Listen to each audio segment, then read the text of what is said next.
so surprised. I'm so surprised. Y'all been in church 2 hours and you're expecting to see heaven out here, and there ain't no heaven. You're still right here on the hear the black man's truth. No, you can't deny it. You can't deny it. You've been down on your knees the last 2 hours, haven't you? Begging some God to help you in the hereafter. But the hereafter is right now, brother. The hereafter is here and now. We a series of amendments and leather African pendants, handguns and incense. Liberation's expensive. Earned by studying love, books and bloods, the crooks and thugs, the capitalist loves. They the enemies of the people because the words written replace where the innocence was. Searching for knowledge to escape what ignorance does. So we earn liberation by rejecting what was. You got to earn your liberation.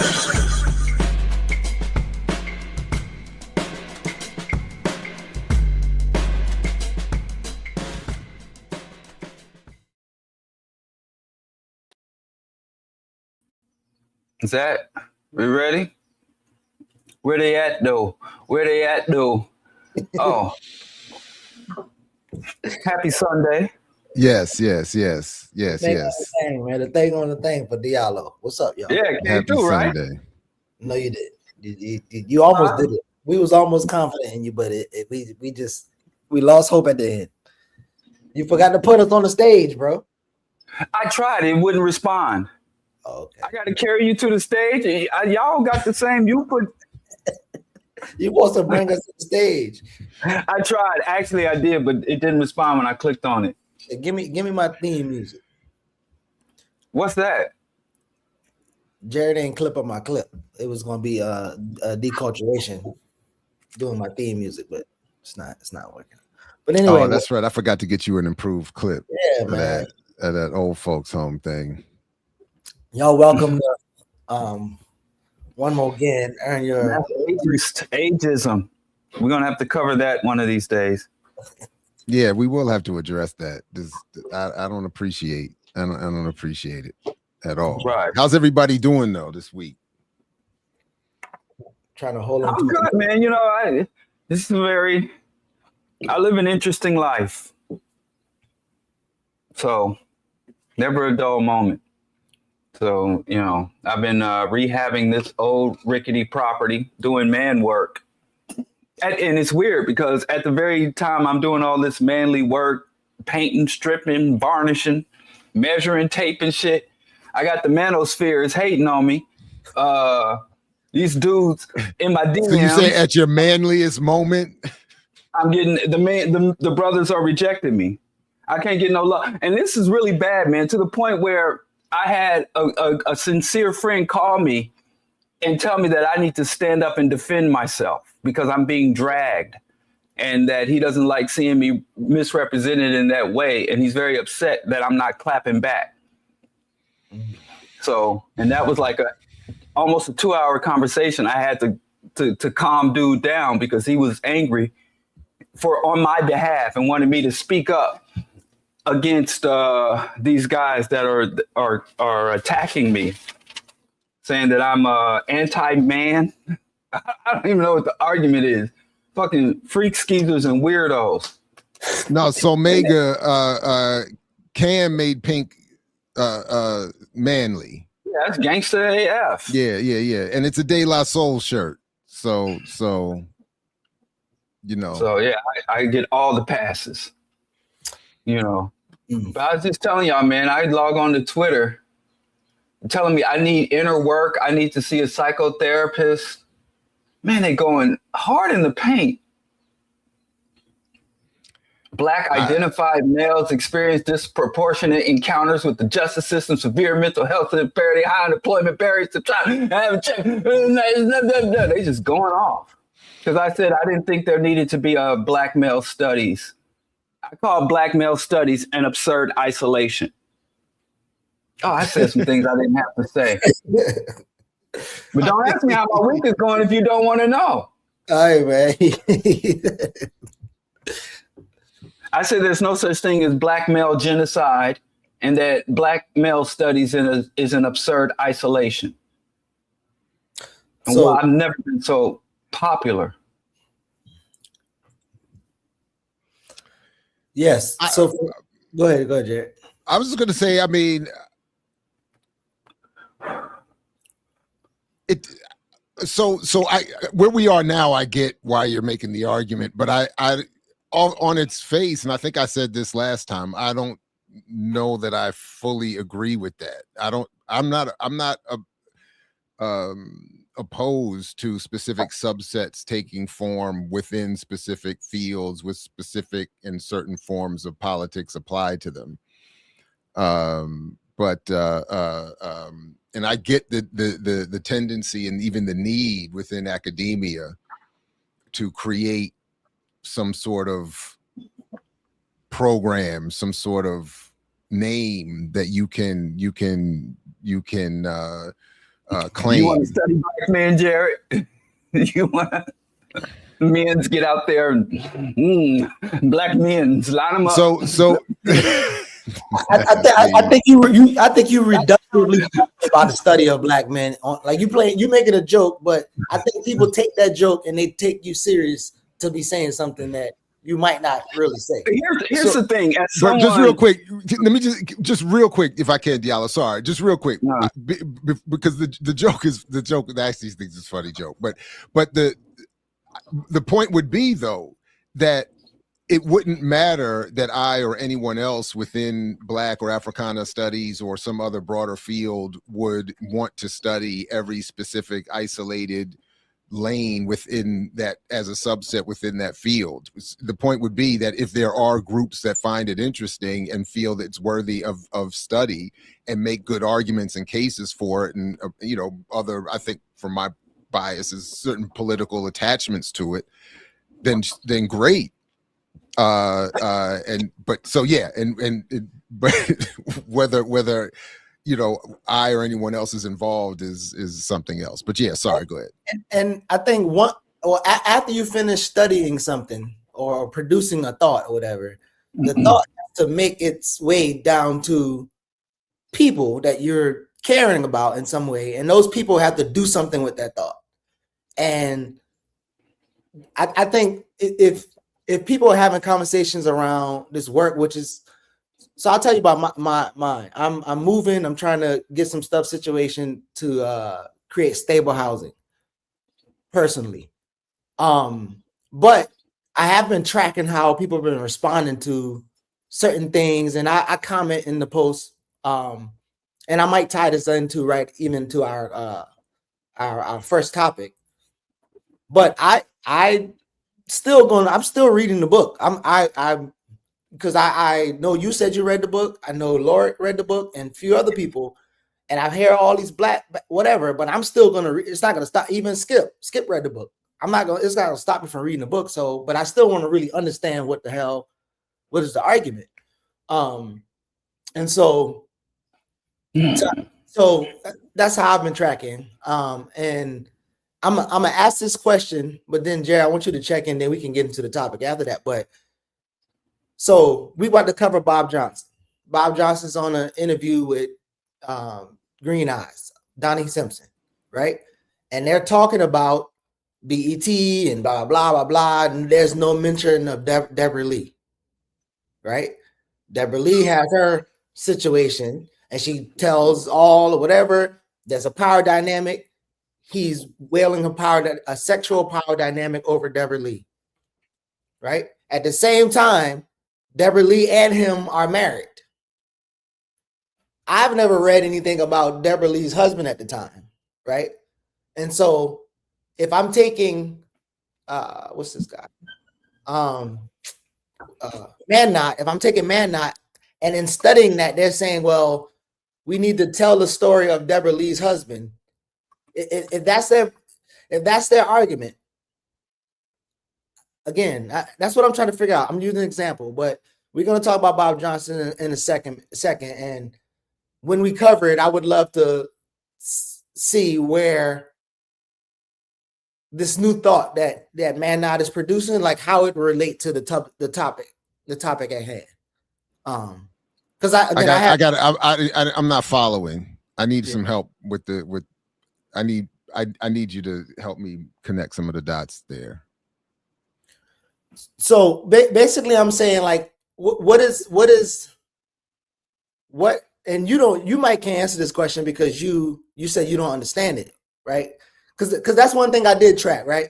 Wait, let me clarify what I'm saying when I say that. When I was saying I don't fully understand his argument, what I mean by that is, and I think most people, if they're honest, would agree, is that when he's being critical of certain scholarship and their arguments, I'm saying, really what I'm saying is I'm not qualified and studied enough in those fields to know and assess his arguments and how well he is criticizing, or appropriately he is criticizing, those sources, and how well he is representing them, and how well he's marshaling them. And I don't fully understand the methods used in compiling the results data-wise. That is a thing that I always struggle with. So I'm not even saying that's on him. Yeah. So but the general argument that Black men and boys are undervalued and underappreciated and understudied, and over abused, is not. That's not a complicated point for me. Can I say something? First of all, people accusing me of critiquing the book without having read it. And if anybody can pull up a critique of that book that I've stated or written, I'd love to see it. The only two things I've ever said about Curry's book is, number one, I haven't read it.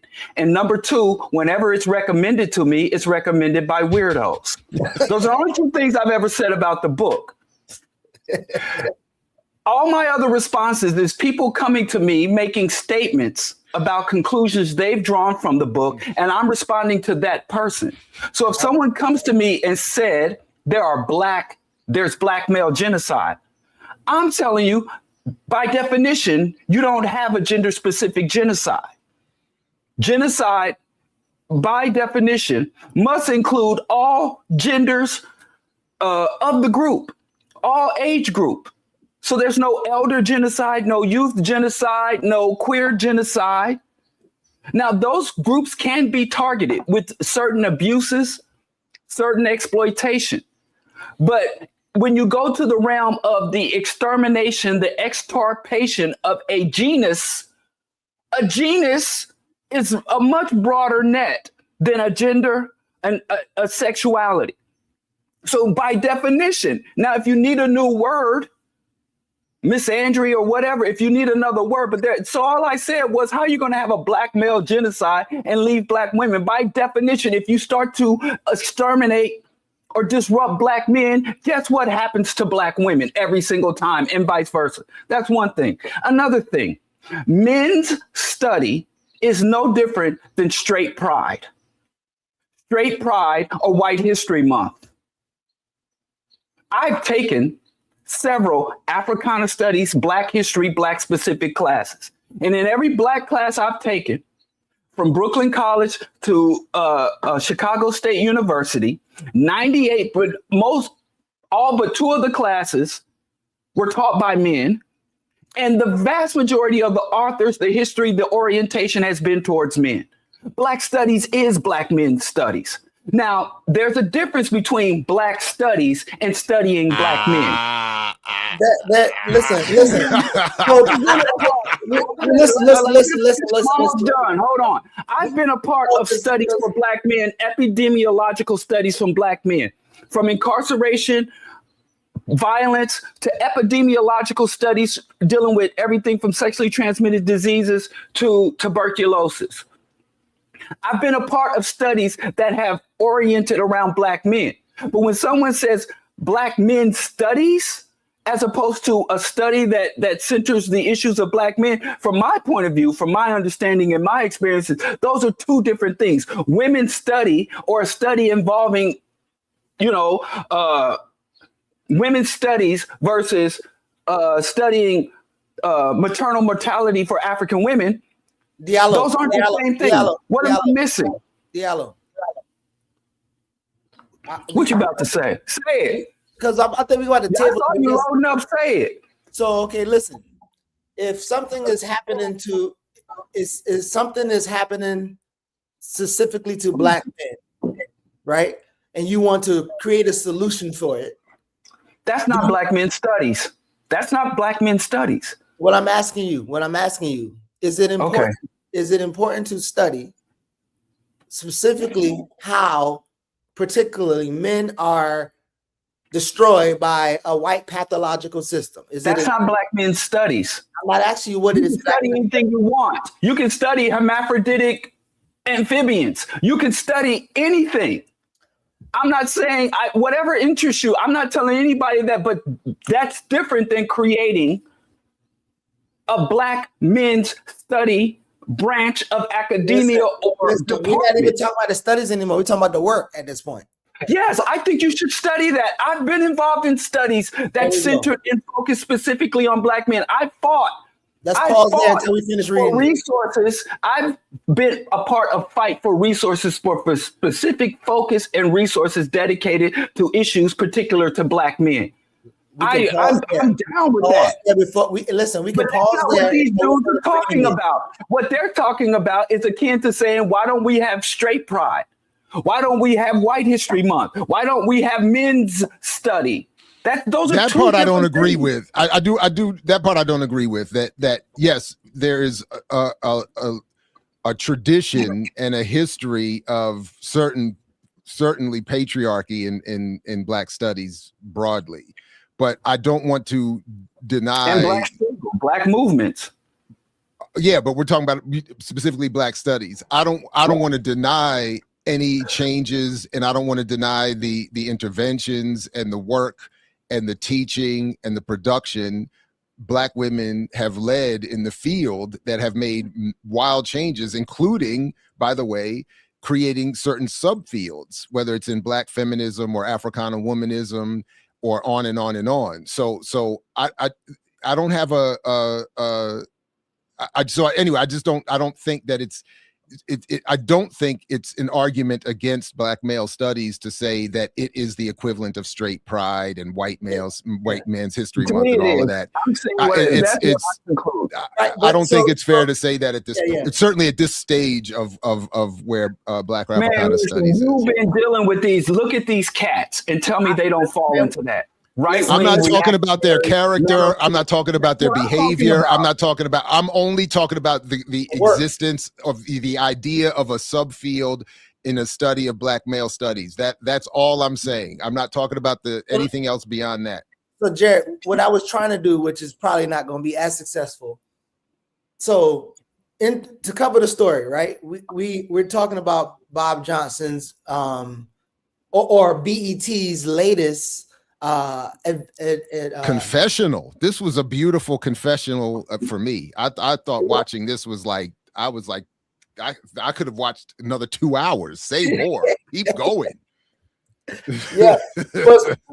So in this story, like again, I'm in here and I'm gonna read Man Not More or whatever. But in this story, is there an argument that the people who are headed down that path, they will have about this whole dynamic? You got Bob Johnson, you have his wife who he assaulted, and not only his wife, his partner who he had a relationship with, had power dynamic with. She's not mentioned in this thing, but we're gonna be talking about BET in general. But the focus here is gonna be on Bob Johnson. And how would the man not look at this situation? What would they be arguing? I don't know if that could be answered. But so I don't know which one of y'all sent it. There's a new advisory board by the BET, which is still currently owned by non-black people. And now Bob Johnson has came back to BET as an advisory, and he brought some people with him. Queen Latifah, compromised Negroes I've ever seen in my life. And there's some other people on the list too that people don't know, but there's a new advisory board. But go ahead, Jay. Who cares? No, just quickly, because I don't know if we're coming back to this, because to your point, she's not brought up in this interview. But if for no other reason, and maybe there are no other reasons in terms of the televised comic cartoon, but the Boondocks got two things very, very close to perfect. I thought in one was one was their I thought their depiction of Tyler Perry, and the other was their depiction of Deborah Leavell, as they called her in one of their episodes. Who, while as an executive at BET, and I mean, these are histories that are just this is where I feel my age. I'm like, these are the histories I feel like are going to get erased if very easily, and but she played an enormous role in commercializing, corporatizing, limiting the politics of doing all the things that you would expect an executive to do in a TV network, and the seemingly with legendary abusive behavior of her own, in these spaces. So I just wanted to mention that and encourage, if you wanted a comedic reminder of the kind of person Deborah Lee seemed to have been while at BET, you could enjoy that episode of the Boondocks. Diallo, you was about to say something? So there's an interview with him and Donnie Simpson that, and I know I put a timestamp. And if y'all got to watch the interview, was there anything that y'all had? Because I mean, there was many things that that he said, but as you said, I did wish he'd like, yeah, just keep talking. Say what? So was there? Well, just for anyone who might need a reminder, Bob Johnson is the nominal founder of Black Entertainment Television. No relation. Nominal. No, no relation to John H. Johnson, which I thought was a nice part of the discussion as well, when they talked about their relationship, or what they didn't have as a relationship. And he is touted as, I believe, as they said again in this interview, the first Black billionaire. Right, I believe that was part of his and he's being interviewed, and this was, I thought, very important, particularly for those of us, and I know he's from Detroit originally, but for those of us in the DC area, and probably beyond, but just as I remember growing up, Donnie Simpson is just legendary radio, just unquestioned, like he just seemed to be like the only brother nobody ever had a problem with, even though he had this very commercial career, this very apolitical, very just, and in this and I could see why in this interview, because this interview he is just so, oh man, it's almost embarrassing, like he never politically grown, like, since he started, like, really, or grown in any way. It was just so, I just felt terrible for him, but so that I just wanted to set quickly that context. And then for me, I thought, the highlights that I quickly jotted down were when Bob Johnson said BET made Black millionaires when he sold it. Mm-hmm. I noted that Donnie wasn't one of them. So the whole conversation, he's sitting there with Donnie Simpson talking about how, as you pointed out, Geechee, Donnie, part of what made Bob successful was Donnie not getting paid. And sitting there saying, "We're going for me, huh?" He was the face of BET for me. Yeah. And he said in the interview, "I got paid for my smile." And then when Bob Johnson said, "I'm not going to pay you your worth," he, Simpson was like, "I get it, I understand, and I'm just happy for the opportunity to be mentored by the first Black billionaire." And when they talk about how, I mean, just more broadly speaking, when they talk about the everything to me was just saturated in Black capitalism is beholden, again, as a myth, to what white capital will allow. So they acknowledge in this interview again the $500,000 that John C., the very white British John C. Malone, put up to Bob Johnson's. They don't mention this, but Bob Johnson only put up $15,000. That's in the book, the 20th anniversary book. And then so then later, when Bob Johnson laments the fact that he and other Black moguls never came together to capture, the whole Black market and provide it, I'm sitting there saying, because the white overlords and investors and all of you wouldn't allow that shit. There's no point in that. So anyway, go ahead, man. That was it. No, it's just these Black they're not. They're mascots. How many more times we got to go through this where a Black front man, Black face, Black name on top of a white capitalist conspiracy, and we fall for it every time. I mean, it's so late in the day that we just need to call these people what they are, mascots.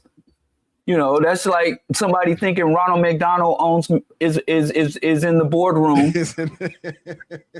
You know, that's like thinking that dude with the big Red Bull costume is running plays and strategy and marketing for the Chicago Bulls. Like they're the mascot.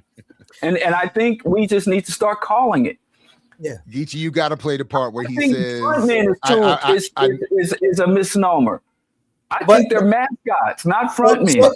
So listen, I think sometimes, Diallo, you can say a thing, you be like, oh, they're mascots, but that don't really explain that. Okay, but how do the average person see him, and what are they even saying, and what? So yes, that's true, but we're gonna play some clips where I don't think, like, you can see Donnie don't believe him to be a mascot. Donnie, that's my boss. So, hey, boss, he used to be my boss. Here, watch this. Oh, that BET.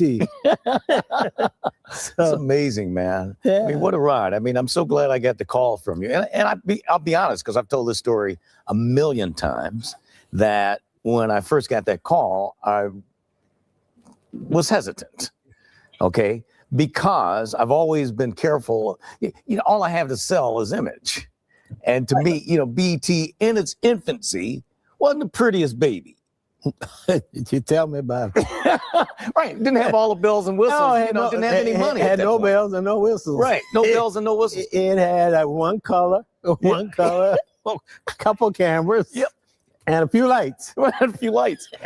Shoot, when I first started doing, I had one prop. If you remember, it was that board that it was made to look like I was controlling the videos. Like it had slide faders on it, and you know, I'd say, "All right, here's Rick James, give it to me, baby," and I'd put it up like I was actually playing the video.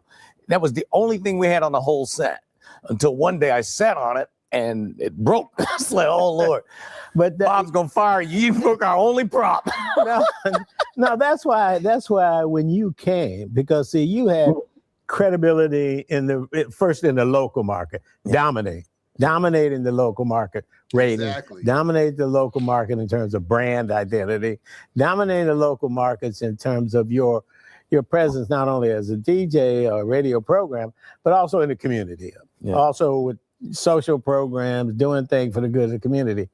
That, and when you you come to our set and it looked like Trend, and playing black music when MTV was more into rock at that time, you know, and hardcore. It was our salvation. But what we didn't have was what any TV network needs is a personality.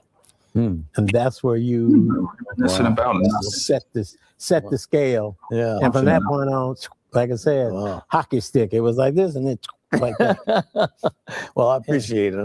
The thing that made me decide to do it after 2 days of thinking was that this was our first black television network. And that if you got something to offer it, you got to do it. Yeah, well, so what it did, Donnie, is because obviously back in that day, cable was very limited in its distribution. I mean, only the few markets that had cable TV we could reach. And John C. Malone was the cable dude. He had the cable access. And on top of that, we were able, now you became national. And so BET became national. So Video Soul became national. All of a sudden, we're in New York. We're in Chicago. We're in LA. And after that, BET became really a national brand. Yeah. Wow. Yeah. Yeah. Well, I have to share this with the audience too, because this is just, it's priceless to me. I remember one time I went in to meet with you to negotiate a new figure for my contract. That was a tough meeting, wasn't it?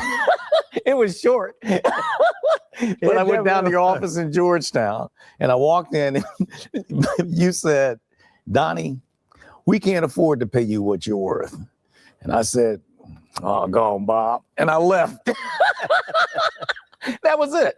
Yeah. Didn't get Can any you more pause money. it real quick? But just that. You know, I didn't catch this the first time I watched this, but again, folks, I think have to appreciate the layout of Washington, D.C. to even appreciate that little bit of a line to say that he went down to Georgetown. Georgetown is the most exclusive white part of the city, where literally the trains don't run over there by design. Wait. Do you hear him later on? And he said, he said something about like, yeah, they always talk about me because I don't live in y'all neighborhood. I don't come. Yeah. He said that in the interview. But I missed it. But this part was like, so I'm like, if you're broke, you're too broke to pay him, but you have an office in Georgetown where Donnie probably had to take the train, a cab, a bus, and walk a couple blocks to get to it. Man, that's messed up, man. My bad. Go ahead, man. That was it. I was like, Diallo, well, you were saying something. I'm gonna go to the part where John. So remember, John C. Malone gave money to have. So he was owning part of the company, and he was in debt. Bob was in debt to John, so he loaned the money and he owned it. And he said, like, I'm only gonna be in this for whatever. And Bob Johnson even said that he's only there for money. Bob Johnson said he don't want to build no generational wealth. So all of y'all who says that, exactly, he said, I'm not here for no generational wealth. So how can you use BET as example of generational wealth? But he said generational wealth is a lie anyway. Yeah, he said exactly. Yeah. So that's one lie he refused to tell. I commend him. What'd you say?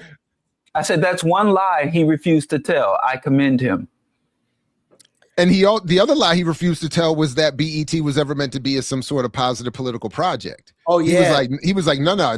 He was like, this was never the plan. He was like, it was always entertainment exclusively and based on music videos. And he said the way I made money is I didn't make the videos. I got paid to play the videos, and then I got paid to put the channel on people's cable networks. So he was like, it was impossible not to make money, and I had the white man putting in 500 to my 15. That's whenever I gotta leave. And hold on, why was that projected onto BET? I think in general the way the myth works, that all Black capitalist projects and Black excellence projects are projected to be success stories for everyone. Yeah, and then they keep telling us that vicariousm. Yeah, but did because I couldn't afford cable growing up. Did BET ever sell that lie? I think so, especially with It's a good question. With because FUBU sold that lie. FUBU. Your name is For Us By Us, and they red, black, and green, and Black Power Fist. But I think all you have to do is say. But I think all you have to do is say Black owned. You know, they never promoted the John C. Malone piece, and I think ever. Again, we got the people, man. I love the people. Power to the people, but the people got to carry some blame on that. What's this, John Bob? We leave where each one of us get the value that we created. Mm-hmm. And so I owed him that as an investor and basically the guy who put the first capital. I owed him to give him a maximum return. Mm-hmm. So that's why I felt I had to sell the business at the highest value because of my partnership with John Malone. And to this day, we're still friends and good relations. He's invested with me in other businesses as well. But this is perfect. No, you got this perfectly. I'm sorry to cut it again, but this is perfect because in all cases, and this is why he later says, I don't know if it's part of this you're about to play, when he says that there's never been a Black merger in any business, there's never been a Black business merger because they're all relatively too small, targeting a too poor Black consumer base. And they all have to pay out to their white investors first to make sure they get the maximum return, as he just said, which means you can't create generational wealth, and you can't even create, even if you wanted to keep it and hand it down to other Black ownership. That's not the point. That's not the goal. That's deep. That was deep. Yeah. Somebody was saying Tyler Perry. I don't think Tyler Perry ever sold Black Empire. He sold Jesus. I get confused, man. I'm kind of on the outside looking in. But again, I think that's important. So like even the point that Jared was making, there was a point in the interview when he said like Black people start giving him flack because not only was it negative representation, BET uncut. We're gonna talk about uncut in a second because I know that's where y'all got the word pinky from. But anyway, So I don't know where we got what from where. Don't worry about Don't it, man. make assumptions. Slow down. But he was like, he explicitly said black entertainment television. He said, I didn't come here to talk about anything political, and so people was getting on for him for that as well. But again, here is a point where Jared was making was And I didn't deal with saying you got to have a gun in video, or I got to show women and men and sexual things in music video. It was the industry.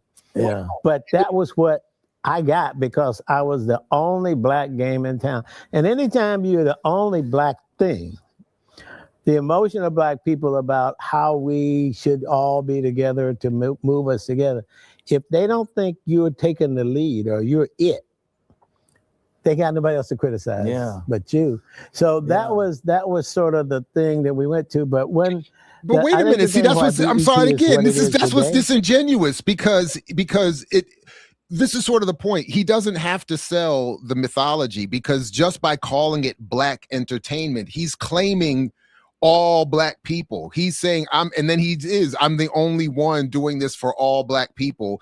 So it doesn't have to be promoted as a black political project or a black excellence project or a black capitalist project. It just becomes that. And then of course, because he's the only one claiming all blackness, that for the sake of marketing and his own profitability. But you listen, of course he's going to be he's should be targeted for criticism from the very people he's saying I'm representing in total. This is why I'm gonna criticize you, Jared. This is why you gotta go so hard on John Johnson, because John Johnson is like his daddy. He even said it's like he never shook my hand for 6 years, and I idolize him. And John Johnson, that's who John Johnson birthed. So he already knew. But I talk about BBLs because I think BBLs are, and what I'm saying, clean it up. Black business lunacy. Black business lunacy. Because for no other reason, there is no evidence in our history as a people that the black pompadour class, black businesses, black ownership of profit-seeking enterprises have ever played a significant or pivotal role in our collective upliftment. But for some reason, like you were saying, we default to black business as something empowering, positive, pro-black, and something that will enhance the rest of us. And it's nothing more than our deep, intense indoctrination into a capitalist mythology. Well, they do promote that part though. That was funny shit. But they do promote that. Like the Maggie Andersons, the John Hope Bryants, the Andrew Youngs, they have been promoting that this black business community made the civil rights. No, I know it's wrong, and I'm just saying, but they do promote it. So the myth they don't have to back it up, though. They never have to merge it. Agree. It's just something we all assume. It's something we all accept. Tonight, this evening, I'm going.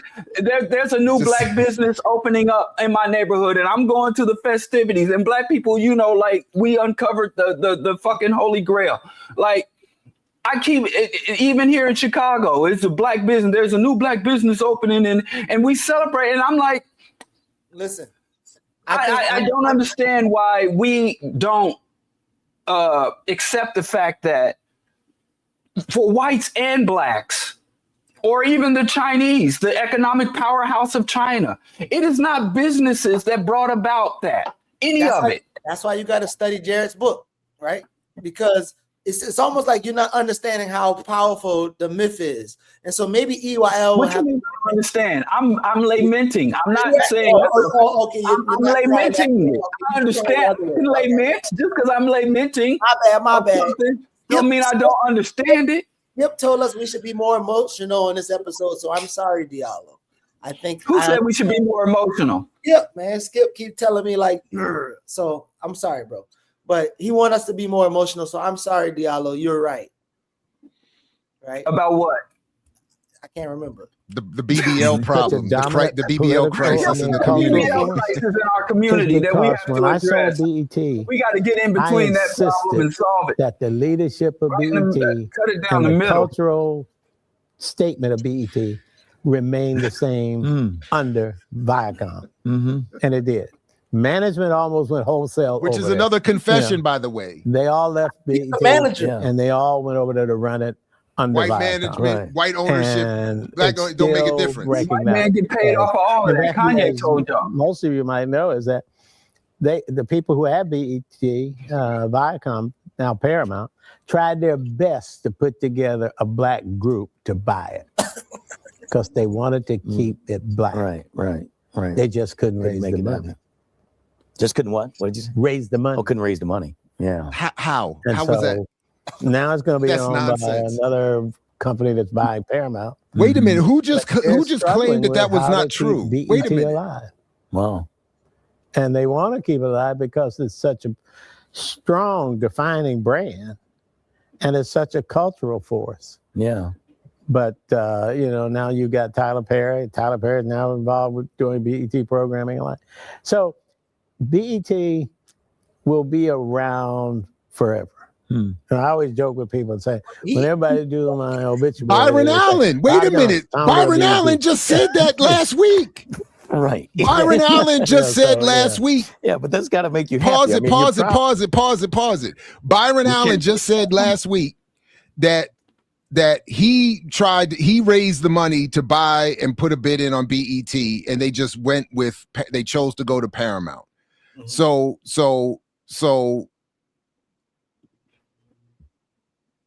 I don't know what that just sounds. I would like to see that apparent contradiction be dealt with and addressed. I just looked it back up again, and media mogul Byron Allen and Tyler Perry both submitted competing bids to buy majority control of BET Media Group.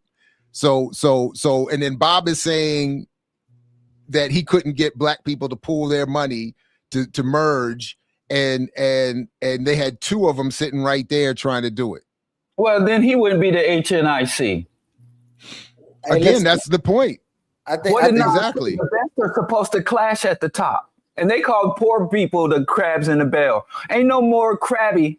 The problem of the crab in the barrel is never the bottom ones pulling down. It's always the top ones stomping down. Exactly. I think we need to circle back around the world of make believe and do a documentary that tracks where Frazier told about the Negro business in the world of make believe all the way up to right now, still in the world of make believe or whatever this world is. Abram Harris said it too. I mean, there's a long line actually of black people who have said black business doesn't work, and this is one of the reasons why. No businesses work though. No businesses work. No, that's exactly the point. That's the thing. Why are you gonna put something on black business? No, I'm not. No, but the point is, they're saying they're dispelling the mythology. They're dispelling the specific mythology that black business can save black people when it can't save whites either. White businesses don't save white people at all. Two different conversations. At all. Listen, Dr. Clark said we out Pope the Pope, we out Muhammad. We are the true believers. We believe in other people's shit more than the people who created it did. I've been condemning capitalism since I was old enough to say the word. And I've had maybe a conversation with 2 or 3 capitalists in my entire life, true owners of the means of production. In my entire life, I've been in the room with maybe 2 or 3 genuine capitalists. You ain't never been in one with John C. Malone, though. And never, none of them have ever disagreed or challenged my critiques or condemnations. It's always non-capitalist, the mascots of capitalists and the victims of capitalists that want to argue with me about capitalists. But you ever get a capitalist in the room and they be like, yeah, damn Skippy. Diallo. And were heavily on welfare. They were all on the government teat. Heavy. Diallo. You are talking to people who say that Bob Johnson is our first black billionaire. He is self-made. He made it on his own. Listen, John Johnson got it. You gonna see that film? I hate Mansa Musa with all my heart. No, Ryan Coogler and what's the name gonna make you like him though? I fast and pray that movie doesn't get made. John It's Johnson already said being done. the best advice that he's ever received. Make another Black Panther. Bob Johnson. The best advice he's ever actually received came from John C. Malone when he wrote me that first check. He said, listen, Bob Johnson said, I've never run a business like this. Like, could you give me some advice? He said his advice was get your revenues up and keep your costs down.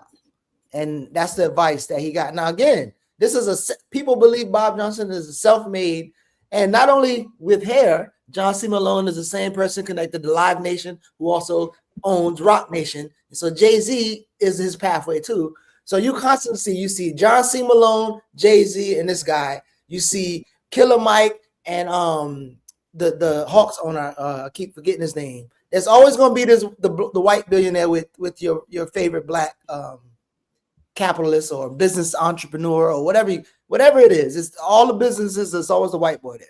Since the first day of slavery. But I'm telling Where you, the house nigga get his top hat from? I'm telling you that the this is going to be the new. I don't know if my page is loading up properly, but this is going to be the new king of black capitalist mythology. I'm taking my glasses off. I don't want to see that shit. Where Mansa Musa ruled the Mali Empire with all this gold and caused an economic shockwave that depressed the value of gold in the region for years when he went across to Egypt. I've been hearing that story all my academic life. Egypt or Mecca? No, he was from he went to Mecca, but they're talking about when he went to Cairo, he dropped off so much gold on Egypt that they depressed the value because he was just so wealthy. And listen, I'm telling you, this is about to be. Diallo. This how I want you to take us home, right? So we're gonna play this clip by Bob Johnson, who's our shining star of what black business could do in this country here of America. After he says this, I need you to help people understand what's wrong with what he said, and then black business, and then business in general. I need you to go in that order now. Don't shit on the black business.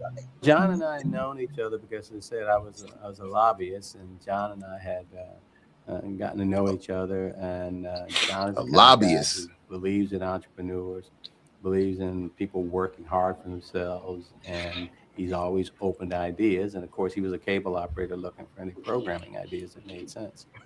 So, in the course of being at some industry events, I told him if I got an idea, and he said, well, if you get an idea and you want to talk to me about it, I'll be glad to sit down and talk to you about it. So when I put together my one-page business plan for BET, I took it out to him and said, John, here's my plan. I want to start a channel targeting African Americans. He owned a couple of systems in markets with heavy African American populations, particularly Memphis.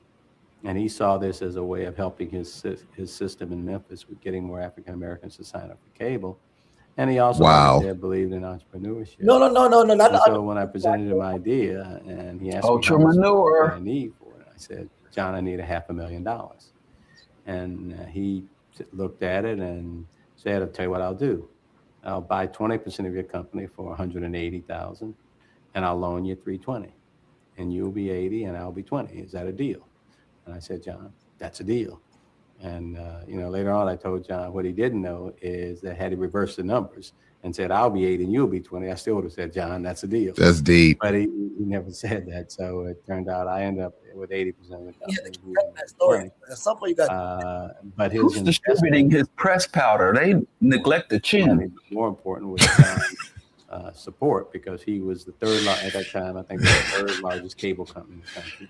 But he was recognized in the cable industry as one of the shrewdest business guys, and still is, and always somebody who was very sort of advanced in spotting new trends and new opportunities and new talent.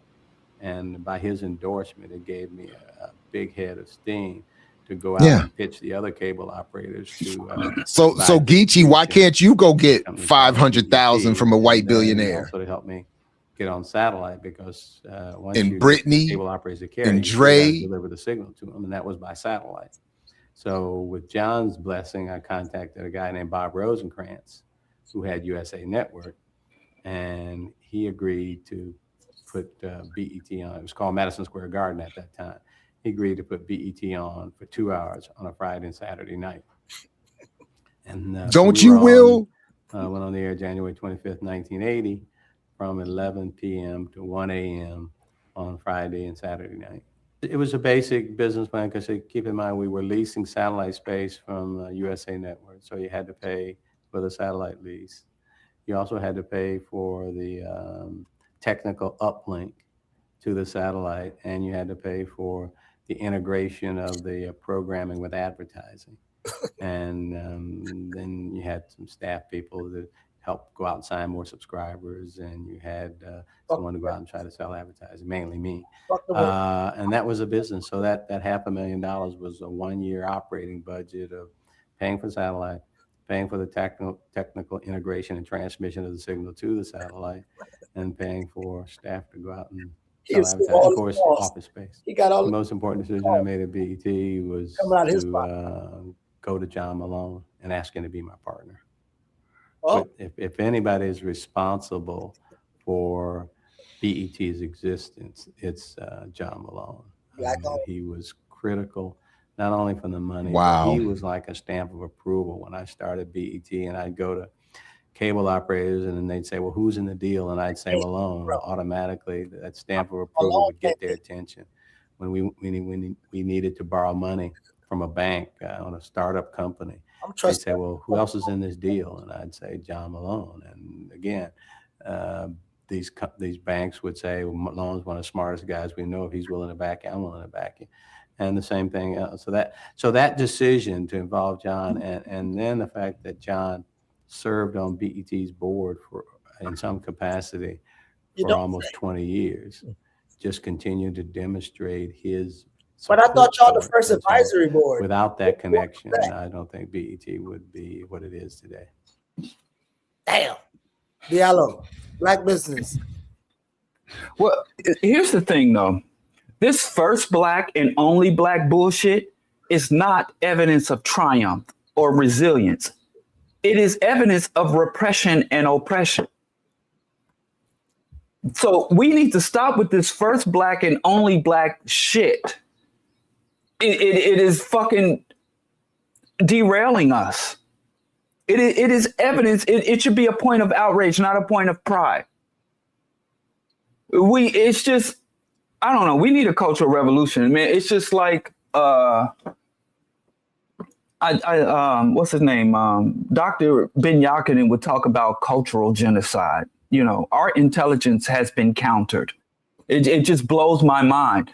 And seeing Black individuals doing some pretty mundane shit. What's mundane to every fucking body else? I put out a TV network. There's thousands of them all over the world. TV network. And we gonna lift you up on the shoulder?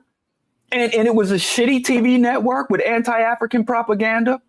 That's why when people talk about, oh, Bill Cosby was going to buy NBC or whatever I'm like, do you know what a nightmare that would have been for us? You know, the death of anti-Black, anti-African, pro-right-wing, pro-ultra-conservative propaganda would have been spewed out by a TV network owned by Bill Cosby.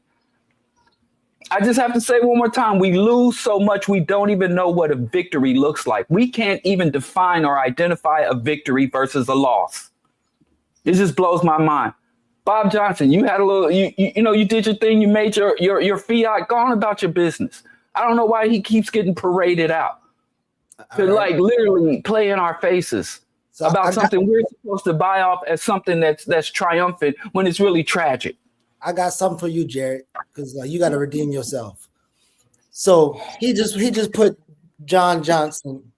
I'm sorry. What's that guy name? Bob Johnson to rest. And I'm gonna need you to put this John Johnson to rest because you didn't do anything with him in your book to where you could have gave it to him, but you just you gave him a pass. So this is something that Bob Johnson's recounting. The key to getting BET off the ground, Johnson said, was first having the vision, then having a business contact who could help make it a reality. for him, that was John C. Malone, the long-term CEO, TCI, blah, blah, blah, blah. As cable started growing into urban markets, the cable operators knew that they needed to have content in their proposed channel lineup that could get the votes of the urban city council members and mayors. So I saw a parallel between what Ebony magazine had done and what Black Enterprise magazine had done. And from that came my idea for Black entertainment television. My vision was that there should be a channel targeting African Americans that would join all the other cable channels and be something that would benefit the cable operator, provide content and information to a Black audience, and also make me a little bit of money, which ain't a bad thing. So this brother learned from John H. Johnson that you let slide, and I think you need to. He's just grateful for what they call that hottie of the week. What was that shit?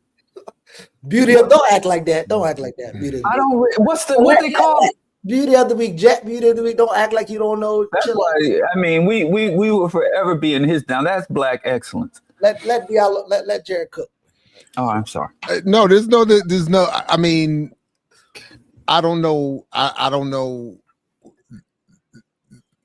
So if between the two, I let Bob Johnson off easier than I did John H. Johnson. Mm-hmm. There's, just in terms of what I had to say about them. But I mean, the point in each case that I made that I think is being remade here is that they are in each case beholden to a broader white investment, advertising,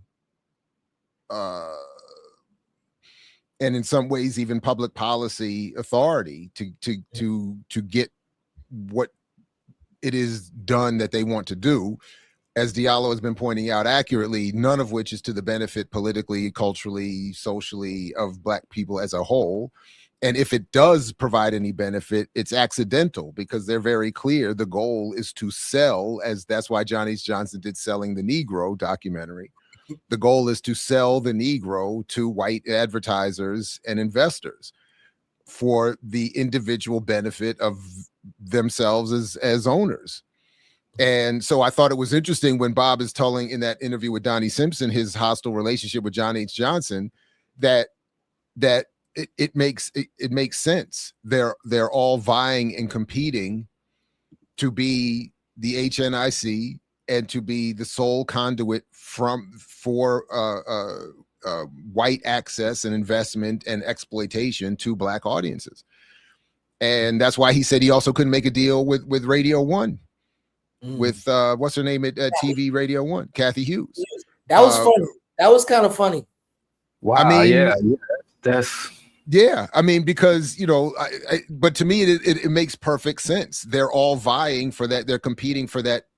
Who is going to exploit our community the most? Prize. NIC. Hey, first of all, one Highlanders. First of all, let me clean this up because I think y'all hating out here.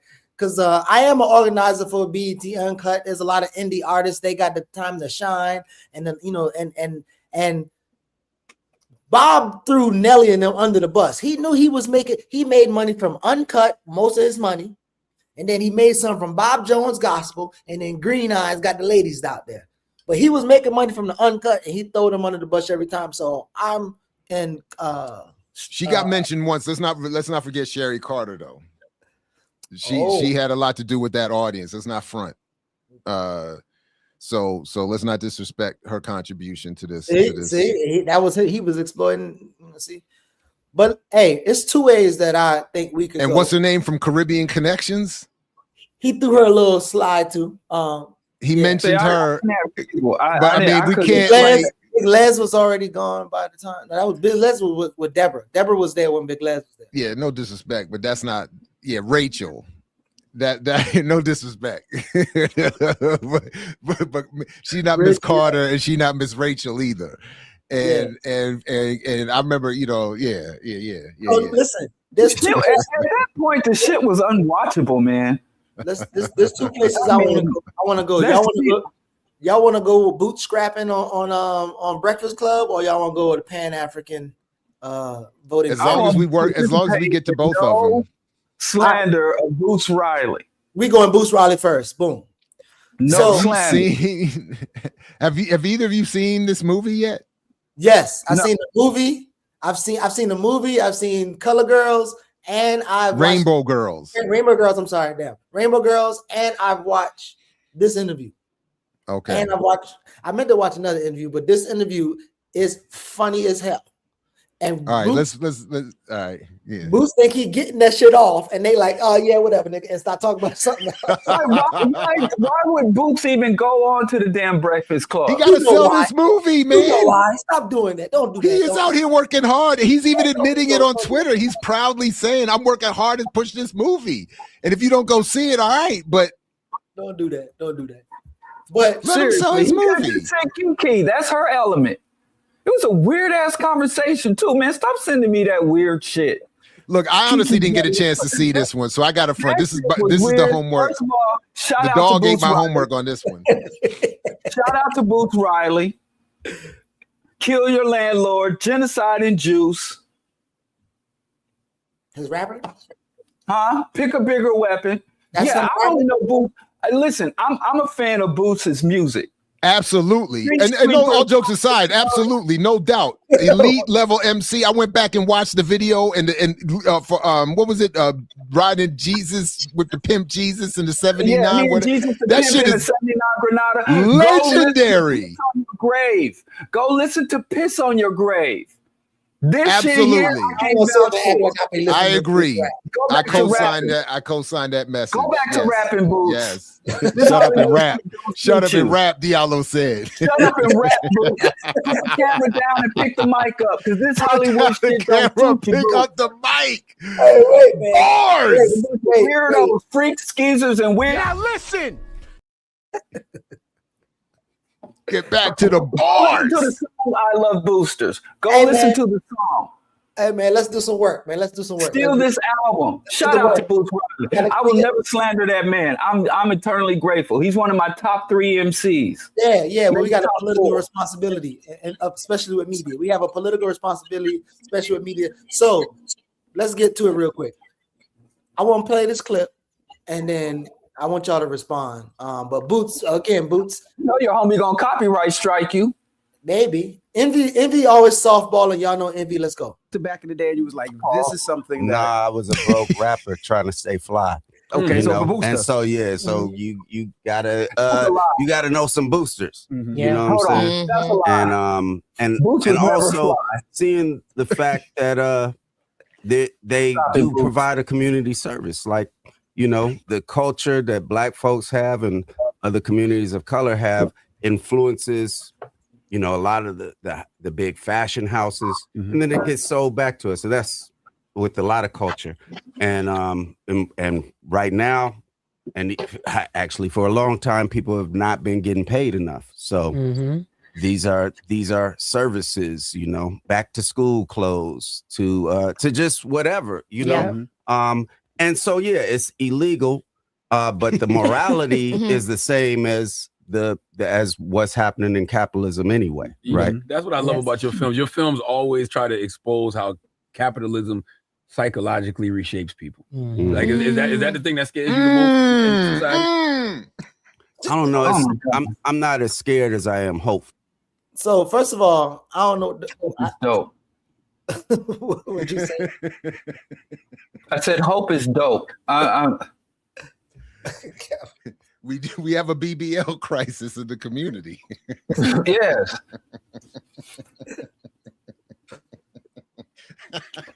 Hope is dope. And I think like you said, he's trying to be Hollywood, man. I don't know who picked that hat for Boots. They need to get put off the payroll. Hey, but listen, after Boots drop all, he drop all that deep. He about to drop some deep stuff, and watch how they respond though. The working class can have come just from popularity or whatever. It comes from we know how power works, Oh, that's right? what I seen. Power doesn't come just from popularity or whatever. It comes from capital. You know, that's what that's what moves the needle, and the working class can have a say over what happens with that capital. We can have a movement where we control the capital collectively, right? And so that's strikes, work stoppages, things like that. She don't know what. Have you seen Boosters crazy recently? Right. When growing up as a kid, Boosters used to go to Macy's, right? And they put some stuff on there. And then it was 1 or 2. That's how he keeps. Look, that's elite level. Don't hate on the light skins. We know how to keep a job.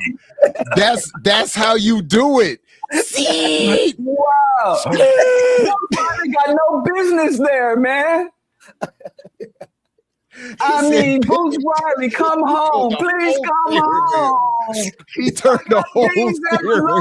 Come back to the underground, Boots. Come back to the hood. Come back to us. Come back to the dejected radicals. Come back to obscurity, Boots. Come home. We got beans and bologna. I hate seeing this, man. I hate you send me this. I hate seeing Boots. Boots been rapping for 30 years. He been putting out records. He ain't never been on no Breakfast Club. He ain't never been no mainstream love. No radio, black box. And they have ignored this communist. Boots is a communist. He tell your mama the truth. No. They have ignored this man. As soon as he gets a nod from Hollywood, all of a sudden he's a darling. Boots, man, listen, come home, Boots. I got beans and bologna. Yeah, you like my double entendre? Bootstrapping? Yeah, I get you. Yeah, but the other one, he bootstrapping with them because they bootstrapping. Gosh. It was so enraging. Him casting them pearls before them swine. Watch this. Like how it's been. Did Kiki start talking crazy? It's illegal, and illegal. But I love. Come on, It's illegal. Boots back. What I was doing when I did it, because I grew up in the hood. A lot of people couldn't afford the luxury, the luxurious things for their kids going back to school. Moms couldn't even buy school supplies, anything like that. So I wasn't just clothes just to put them on. I was stealing them and I was selling them at a cheaper price. Like even, notebooks, dividers, everything that the moms needed. You know what I mean? We focus on clothes in the movie, but it's household goods that people have. We do have somebody with a laptop in it. She did it a couple of months ago. No, I didn't. You said you did it. You wanted to say champ state. I think that's there was one time, and Jared, I don't know, I guess you didn't see it, but it sounded like he was saying something about the class dynamics of Boosters is being done for the workers. But I don't know if he was saying it was being done for the workers because the workers who have their labors exploited get to buy the thing at cheaper price, or is he working against the workers? Because in both of those Boosters movie, and I think Rainbow Girls was the one where the person actually lost their job. So I don't. Diallo, did you see that part where he started talking something about workers in this interview? Yeah. I don't know, man. Listen, this thing is a blur to me. I watched it, and then just when Boots was trying to engage with the topic and the themes and the struggle, and for them to act like it's all about getting fly clothes on the low. And I think Boots should take a lesson. I think Birdman needs to mentor Boots. He should have been on some Birdman. Finish or are we done? I was waiting for that. I'm like, Boots, shut it down. Are we finished or are we done? And then the shit would have went viral. So he can go there and show his natural ass, and the shit would have got more views than him sitting there trying to engage with these gatekeepers. I don't know. Blinded by emotion, man. I am enlightened by emotion. See, that's some Western shit. But I do hope we ain't supposed to be emotional. I do hope beyond the emotion and the comedy, people do, if they're not actually familiar already, hear what Diallo was saying about Boots's career as an MC. He is that dope. He is legendary, and I agree with Diallo 100% on that whole. Let's remember that Boots still did all of that.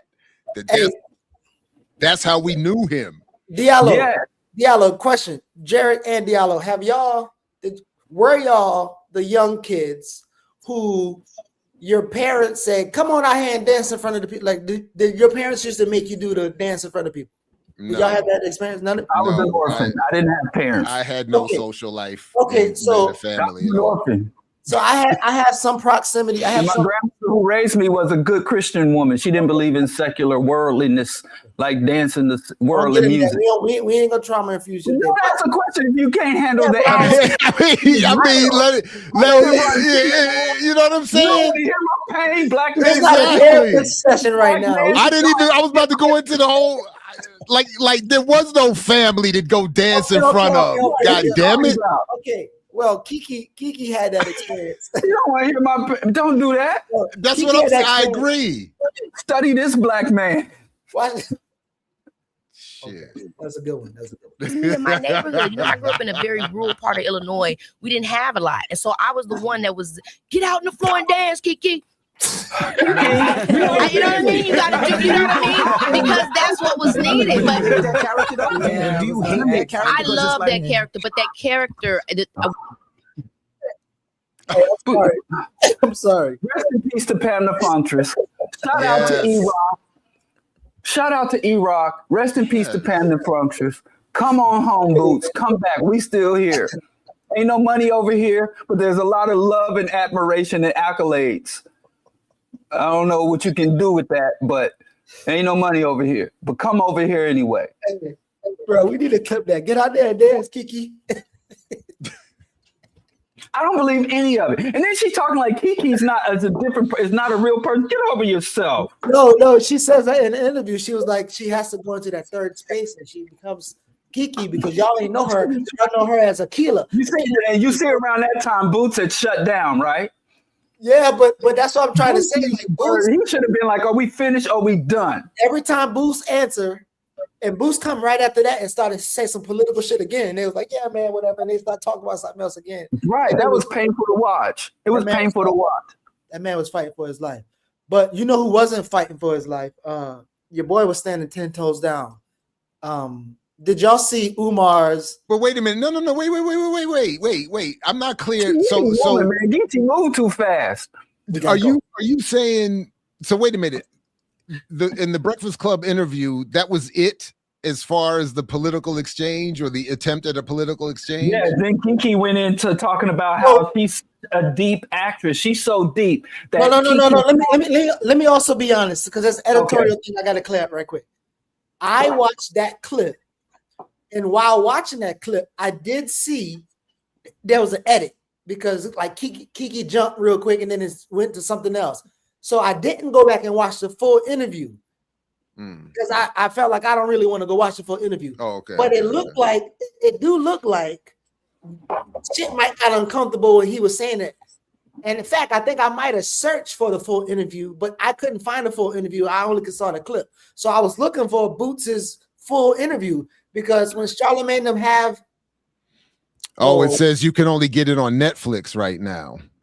Yeah, because he do have his thing on Netflix. But you know also what I think about Netflix. Leonard. Oh shit. Wait, so you know how when you get on Breakfast Club, if you're a big time celebrity, they bring you on, they do the full show. If you're not a big time celebrity, you can pay. Like D. Watkins from Baltimore, when he got interviewed by him, you can pay Nardem and you in exchange get a video of the interview, but it doesn't go up. So I don't know if that's the boost shit. No, it says on the clip you sent, it says you can get the full interview on Netflix. So they want you to go to Netflix to watch the whole show. Oh, so you can't watch it on YouTube? No. Can I tell y'all the list of shit I'm not gonna do?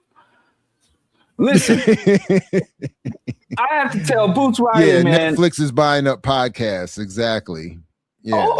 Yeah. Oh yeah, because at the end, can we meet after this? We gotta go back. I forgot about that part. They giving Netflix money to podcasters. No, listen, I forgot about that part. Jared, and so. And you know we y'all just gloss over that. It's Netflix money out there on the table. It's Netflix money. Watch this. Diallo did his Jared. Geechee's an idealist. He don't understand. We got kids in college. You know what I'm saying? You know what I'm saying? Say that again. We got 2 kids in college. 2 of them. And you want to gloss over that Netflix is putting money up for podcasts? No, I'm not. I'm not glossing over it. The thing is, you interrupted me so much, you will see that I'm not glossing over it. Okay. Diallo doesn't normally edit videos and do the production like me and Jared does. So No, Jared will I'm know. I'm a true socialist. I live off y'all labor. Oh my God. I don't do nothing. You think you putting me down by saying I don't do nothing? No, I'm just saying you just validating my communistic socialist credentials. Yeah, I don't do nothing. No, I'm just gonna say, all I'm gonna say is you're not gonna experience a radical laborer strike against my own show. I'll get a picket sign. And mark against let DG play this clip, man. Man, you don't kill the pressure. You know, anyway, yeah, all I wanted to say was this is a new addition that I'm starting to see on the Breakfast Club videos that Jared can see, like, oh, he can see the addition. Gets to be, and that's not constantly making sure that the room is right. Actress, I do this part, That are perform, but that are usually bro. Oh, yeah. Oh shit. Oh shit. Yeah.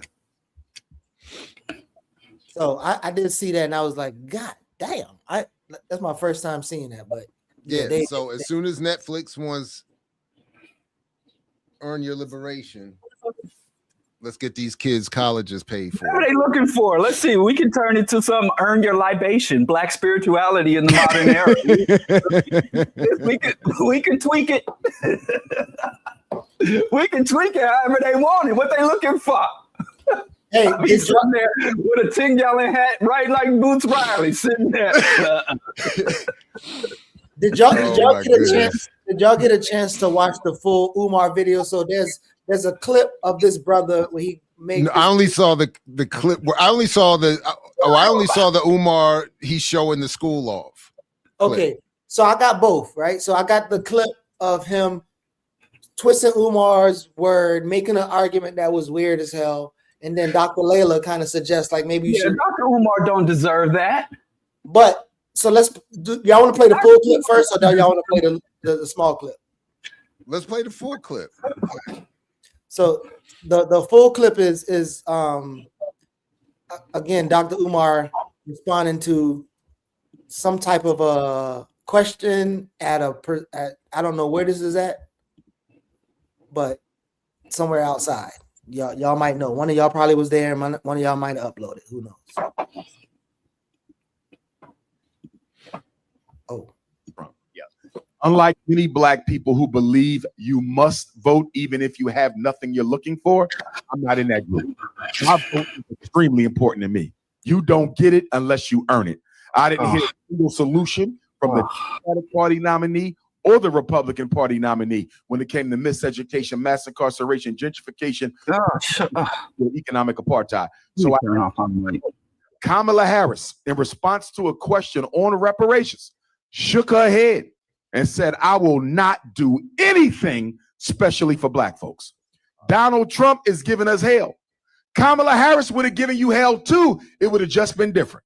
Donald Trump is kicking out all non-whites and those who descended from the Africans who built this country. He wanted America to be a whites-only country, right? Yes, Kamala Harris was going to turn it into an immigrants-only country with nothing there for black folks. She was going to suffocate us with immigrants.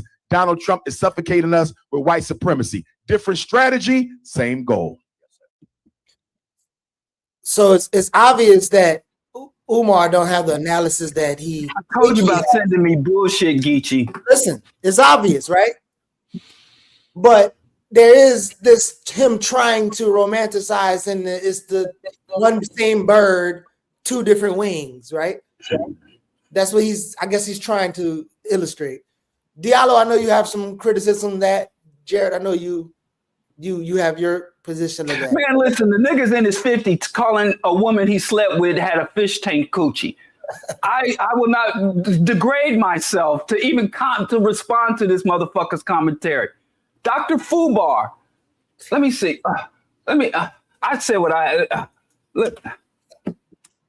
People calling me emotional. I'm about to get it together. I'm going to be like a good Brit, be proper and stoic.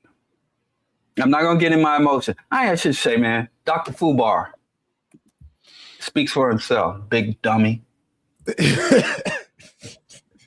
How can I follow that? I don't.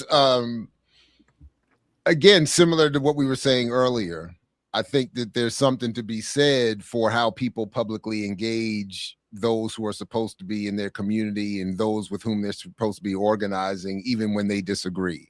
And again, I'm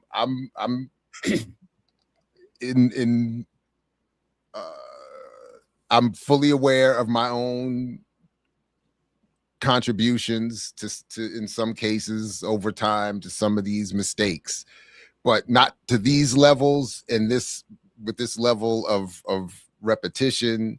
So I think, again, to Diallo's point, that for me has as much of a problem with what I heard there, which is in and of itself largely something which I agree. But this is, again, the as we've discussed here and elsewhere, the ongoing problem that I have with these kinds of approaches, to the extent they stay there, is that we don't get into real discussions of what can be done with elections, what other forms of organization we should be engaging, and even what other ways we should be engaging the vote at all. So it just, it takes, like a lot of people do, something that starts with, a position of logic, but takes us almost or nowhere. Yeah. And I would say this because people get confused. I support and stand with anybody who condemns, critiques, or rejects the Democratic Party from the left. From the left. If you're discontent with the Democratic Party moves you to the right of the political spectrum, then you are no better than them motherfuckers. You're part of the fucking problem. So the left condemnation and rejection of the Democratic Party, I expect it, I admire it, I support it by and large. I do diverge in some strategy and tactics, but I am a leftist condemner, rejecter, and hostile to the Democratic Party. But when there is so much concrete ways to criticize, critique, or condemn the Democrats and Kamala Harris, for a motherfucker to say that she was going to flood the streets with immigrants, that puts him firmly in the camp of the right-wing ultra conservatives. That your problem with her is that she was going to bring immigrants here and give them all our good American stuff. The fuck? He's a goddamn pan hillbilly. He ain't no pan. That's a hillbilly fucking critique, not a pan African critique. So but I have a statement that I'd like to share on Dr. Fubar, because after today, I'm never mentioning him again. I'd like to share it. So do this, because this post is less about Dr. Umar, in my opinion. And this is why I said, because what happens is, and what I was trying to do is for your Dr. Umar fans, we were going to respond to this post and they would say, well, he probably took it out of context. So we, just in case, got it all in context of what he said, but we can make the statement about Dr. Umar, but we want to talk more about. Well, be careful. I've decided anybody wearing cornrows in 2026, I don't want no beef with them. So, beef with who? Yo, beef with who? Anybody that's wearing cornrows in 2026. It's like that dude from the Clips. You see what he did to Drake? Hey, look, man. I'm gonna tell you what.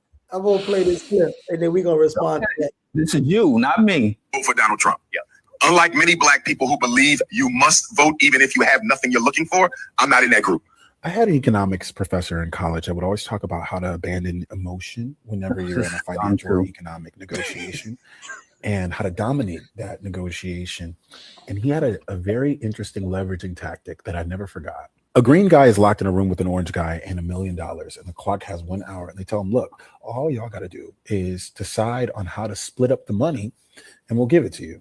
But if not, you get nothing. So the green guy says to the orange guy, like, look, this is easy. Let's just split it 50-50 down the middle, 500K each. Orange guy says, nope, I'll take 600K or no deal. The green guy's like, wait, what? No, that doesn't even make any sense. They argue back and forth, and eventually the time runs out, and the green guy doesn't take the deal. So he walks out with his head held high, no money, but with his head held high. He kept his morals. But what he didn't know is that the rules for the orange guy was a little different. The rules for the orange guy was if there's no deal made between you two, you get to leave with 500K. So for the orange guy, there was no reason for him to accept a deal that did not give him more than 500K. This concept is called BATNA, best alternative to a negotiated agreement, and it teaches us the most important rule in negotiations. A deal only makes sense if it's better than what you would get with no deal. Even if a deal feels unfair, if it's better than your BATNA, you take it. So what did we learn? What Black people got with the no deal option was Donald Trump, which gives us a rise in Black unemployment, a rise in gas prices, another war, a retrenchment of DEI, retrenchment of affirmative action. Barack Obama posted on his page as a monkey, and a banning of over 500 Black books. A deal only makes sense if it's better than what you get with no deal. This also teaches us something else about negotiating. The rules that you're negotiating under ain't always the rules that your opponents are negotiating under. Oh yeah, and Black people are always under different rules. So when we were listening to a white leftist talk about never vote for Kamala during the election, think to yourself, were they communicating to me under the shield of their father's loft in Williamsburg and under the shield of a Democratic mayor and a Democratic governor passing progressive policies? And with the tangible consequences of this president affect them the way that it would affect me. You see, they're saying they can't vote for a candidate because they haven't fallen in love with them. But our ancestors knew something very important. We don't get the privilege or the luxury of falling in love with our political candidates because this political system don't love us. Politics ain't a love story for us. It never has been. It's a business deal, a negotiation. And we have to win each negotiation because when we lose, we don't have safety nets. Food for thought, food for thought. No, it's stupid. Let me just say this real quick before I forget, because I didn't catch it the first time. He starts with a discussion that is born out of his economics class and ends with a discussion focused on politics. The only thing that is of value to this video is it confirms the illogic and the inanity and the backwardsness of U.S. mainstream higher education as it pertains to the separation of politics and economics, as opposed to what they should be teaching if they wanted anybody to understand anything, which is political economy, which is never done. Even at Morgan State University, where they just collapsed the economics and political science departments into one department, they're still not doing political economy. They're just trying to reduce the amount of chairs they have to pay. But he conflates all kinds of things to take a shot at the left, so that he can make so that he can demonstrate again that in mainstream U.S. higher education economics classes, they seem to only be teaching people this idea of an economic reality divorced from politics and public policy and the interplay of power, which is why we end up having so many arguments around my little bit of work and so many other things, and we end up with a confused video, and I haven't even gotten everything else yet that we saw right there. I just want to let me just throw that in there real quick. Yeah. So Diallo, so we talked about Tommy Curry, and we said Tommy, not even engaging Tommy Curry, but how his audience receive him, how his audience reacting with this thing. We talked about the same thing with Bell Hooks and whoever, but that also is true for us too. People who listen to us, and then how they might show up in the community. I actually heard this a couple times, but then just now I just heard it in a way where, what if somebody, which I think I've heard people argue about, whatever he was talking about, BATNA, is what people talk about was harm reduction. So when I'm thinking about your local community and how we talk about radical politics and all these other things, I'm curious how you, I'm curious your response to like what he said as it relates to, like, again, Umar talked about the duopoly and the two different parties, and one react the other way. And then there are people who say, well, if we would have voted for Kamala, we would have stopped, Trump from doing all these other things. So I'm curious on the both? Well, that's a material fact.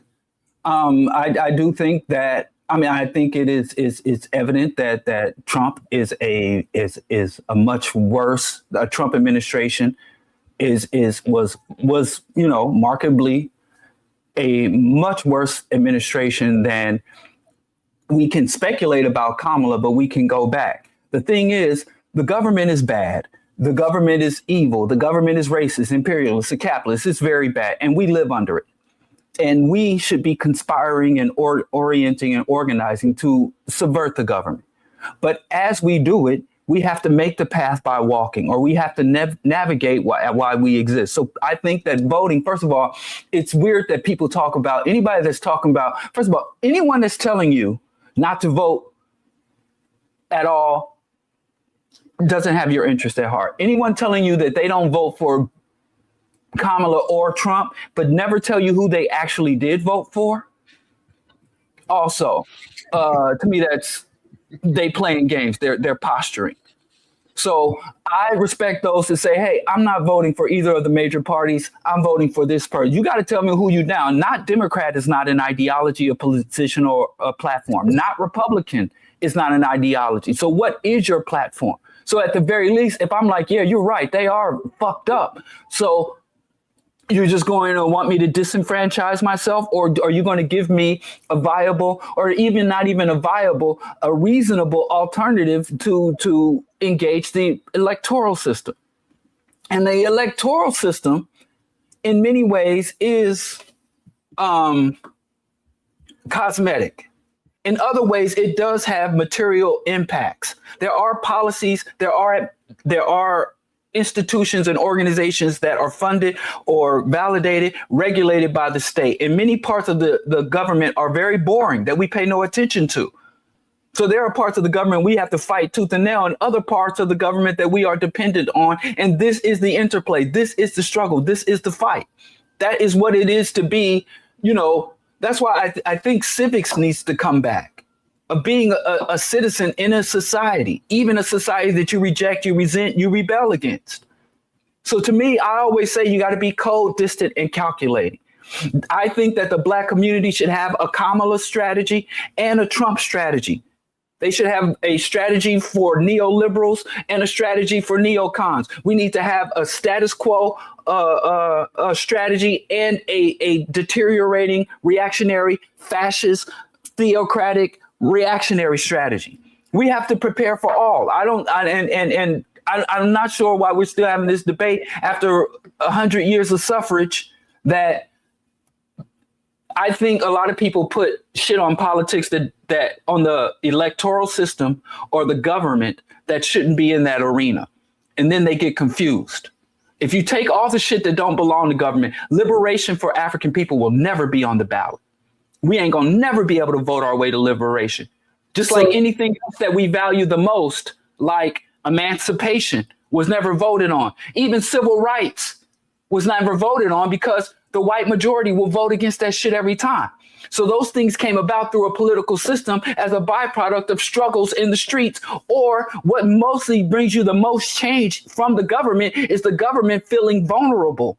Your ability to sanction or punish or mutually assured destruction relationship. That's what is the most thing that you get from the government. How do you make the government vulnerable and level consequences against those in the state? So shout out to Dr. Layla Brown, who on that post, she suggested that the audience, which I don't think anybody probably respond to, go back and read I Won't Vote by W.E.B. Du Bois. And I think August Nips, The Ballot, The Streets Are Both is a good conversation around just the topic in general. But Jared, I'm curious your response if you have one, but then Go ahead. But this is the point, that everything Diallo just said and everything that silly videos like the one we started with are meant to discourage, and everything that Du Bois is pointing to and Dr. Brown is encouraging requires some pre-existing Black organizational effort before engaging any of these things.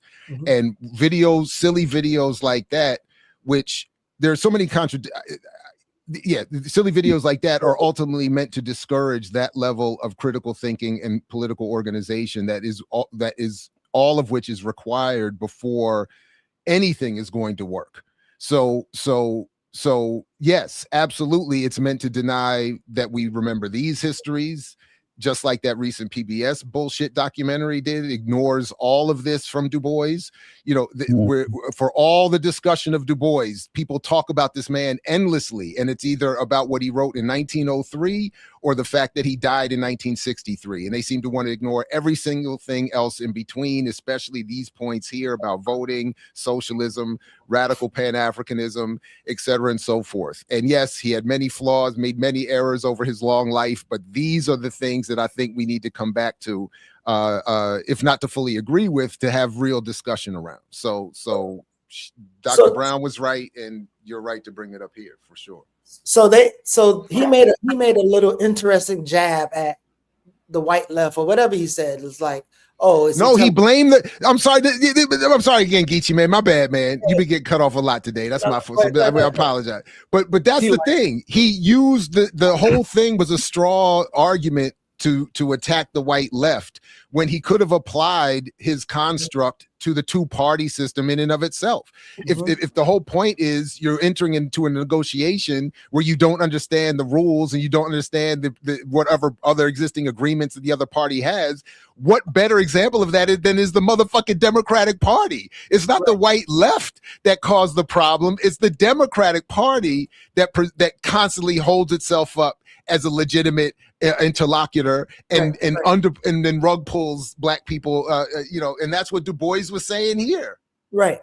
So crazy. No, I think that's important because Diallo. Again, I know you responded to the person and whatever, but if this person has a large following and multiple people that you are talking to want to politicize, they are captured into believing whatever about DSA in particular, or the Democratic Party, or whatever. Is what he's saying, is it really negotiation or capitulation? And is what Du Bois is saying here? I guess I'm curious about because I know you said like you want to know who they vote for, but I'm curious of your third party or independent political party. Well, more so your independent political party argument.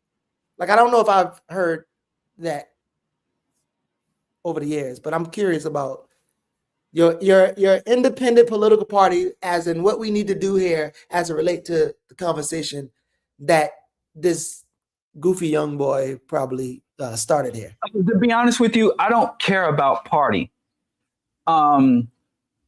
It's like Dr. John Henry Clark said, there is no such thing as permanent allies. There are only permanent interests. So I have larger interests for my community and my larger mission in terms of liberation of my people and preservation and restoration of the ecosystems. Those are the two main goals that I have in my entire life. And so everything I engage, whether it is a political system or my intimate partners and my children, are under that umbrella, that center of mine. So when I'm thinking about how I engage the political system as a materialist, as somebody who deals with things as they are, as I work to make them as I would be, I frequently vote third party. I frequently vote Democrat. Regardless of what any individual politician is, what I look for first is what I want most from my politician is vulnerability. I want the politician to be vulnerable to any outrage or backlash should they violate the interests of my community on the various levels that my community presents itself. So I want vulnerable politicians, because vulnerable politicians tend to be the most responsive. If you get a politician that you didn't vote for and you didn't like, you should still organize and target their vulnerabilities. So I like Brandon Johnson. I didn't have to hold my nose to vote for him. I don't expect anything from him. These politicians are bureaucrats. They're not leaders, or they're not supposed to be. They're supposed to, so we need to put them in their fucking place. Other politicians, so when I'm engaged in the political process, I care less about party and more about platforms, policy, and vulnerability. I'm like, yeah, this motherfucker, we could really, put hands on him figuratively if he steps out of line. Where this motherfucker is immune to us. He's not dependent. He don't have to recall. He don't even have to pander to us.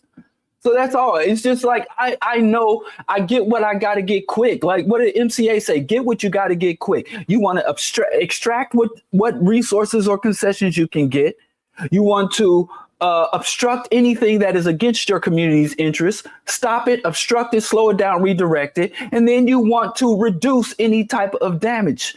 So subversion, extraction, and reduction. It's to me, beyond that, there's really nothing to be had from the formal political system. And I think if we engage from that way, we're all better. We're better than Kamala. I have a higher moral standard for how I conduct my life than Obama.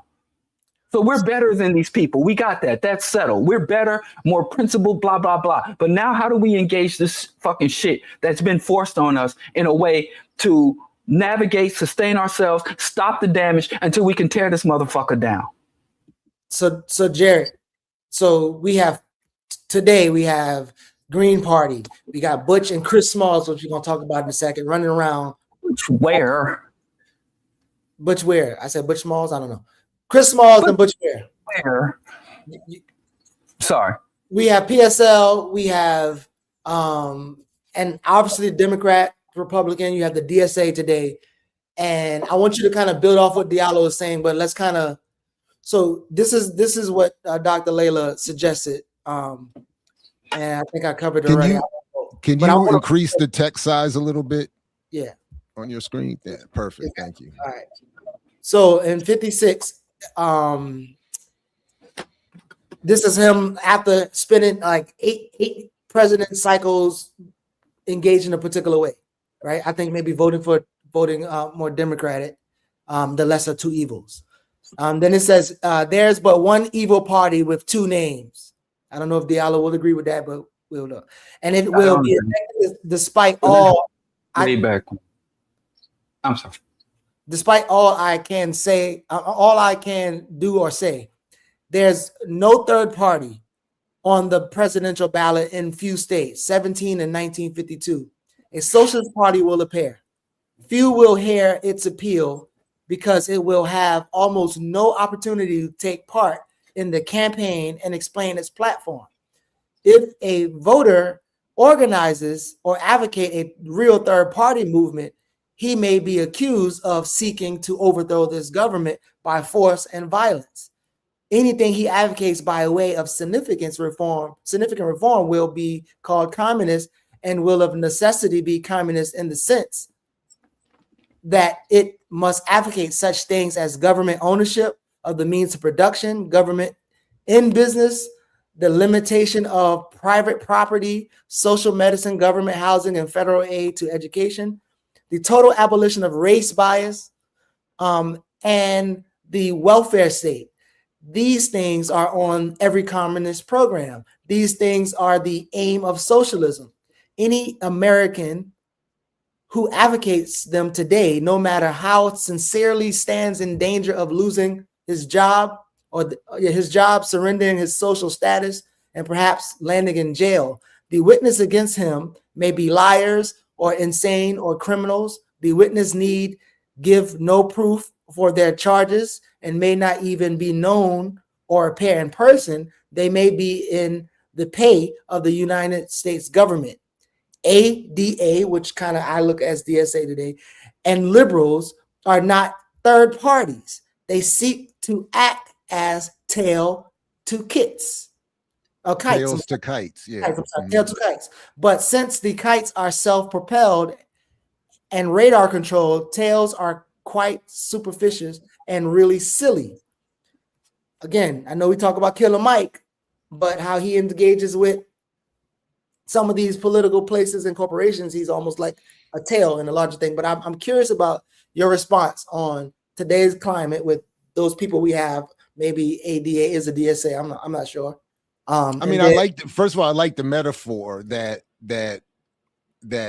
and I still think it's largely correct that, but since the kites are self-propelled and radar controlled, tails are quite superfluous and rather silly. So it's that is how I feel. I think that applies to Black capitalists as well as to what he's saying here about sorry, let me go back. Yeah, these alternative parties and or their chance of being heard. I forgot exactly how he was using it just there, but they're not third parties. They seek to be right.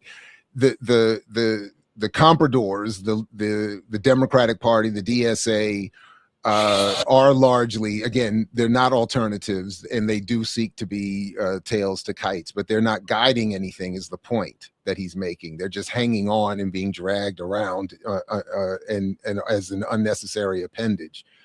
So now, again, so if I just back up a second, what I would like to see is again, almost unchanging, in that it starts with, I'd like to see some form of Black radical organization that precedes whatever happens next, and how then all of the things that I think Diallo raises, that I and we all are raising, will make more sense, and be more have more meaning. But I do think that, and I have not really fully worked out how to say what I want to say, in terms of how I really think about all of this publicly. But I do think that Du Bois is, this argument, I think, needs to be updated because it stands largely, I think, largely the same in the 21st century in terms of the marginalized status of third and alternative parties, the ability to promote a message once there is a message to promote, the effectiveness of the message if it is heard at all. I think a lot of that, these parallels what Du Bois was talking about 75 years ago or whatever. So yeah, but and also because I just finished this review of this documentary, I think that I also, on the one hand, respect mightily that part of what he was saying here, two things. Part of what what led to this conclusion Du Bois was reaching was, one, his vote for Woodrow Wilson in 1920 or 21, which was I think one of the first times a prominent Black figure encouraged supporting the Democratic Party. And then, of course, he realized what a betrayal that was, and that sort of set off, I think, a pattern that is still in play to this day vis-a-vis that party. But the other thing was that Du Bois thought that because he had a home in Ghana with Nkrumah's decolonizing Ghana, that was on the rise, and even at the time he was writing this, I think he saw the potential of this decolonizing Pan-African movement, that, as he would say eventually when he left this country permanently, saying that he did say that the Black American fight cannot be won here, and the struggle against imperialism has to be taken up from abroad. And that's why he was, but he had unfortunately he under or overestimated what Ghana could be and how long Ghana could last under Nkrumah's leadership, and obviously we are where we are today. But so I don't know, as much as I agree with him, I think one big difference is we don't have at least not yet, a fully decolonizing revolutionary movement on the continent of Africa or anywhere else where we could go and create a home base to fight imperialism. So as we are forced to again stay here, I think we have to adopt more of the kinds of tactics that I and to an extent Diallo have been advocating, and thug it out, as the youth say. So I want to read the passage that you were talking about, and then that talks about him and Wilson. But then I want to ask a merging question that takes us to our next topic for Diallo, but it's still connected to this topic. So this is towards, well, I guess it's a start, right? Voting for a third party, even when its chances were hopeless, if the main parties were unsatisfactory or in absence of a third choice, voting for the lesser of two evils. My actions, however, had to be limited by the candidates' attitude towards Negroes. Of my adult life, I have spent 23 years living and teaching in the South, where my voting choice was not asked. I was disenfranchised by law or administration.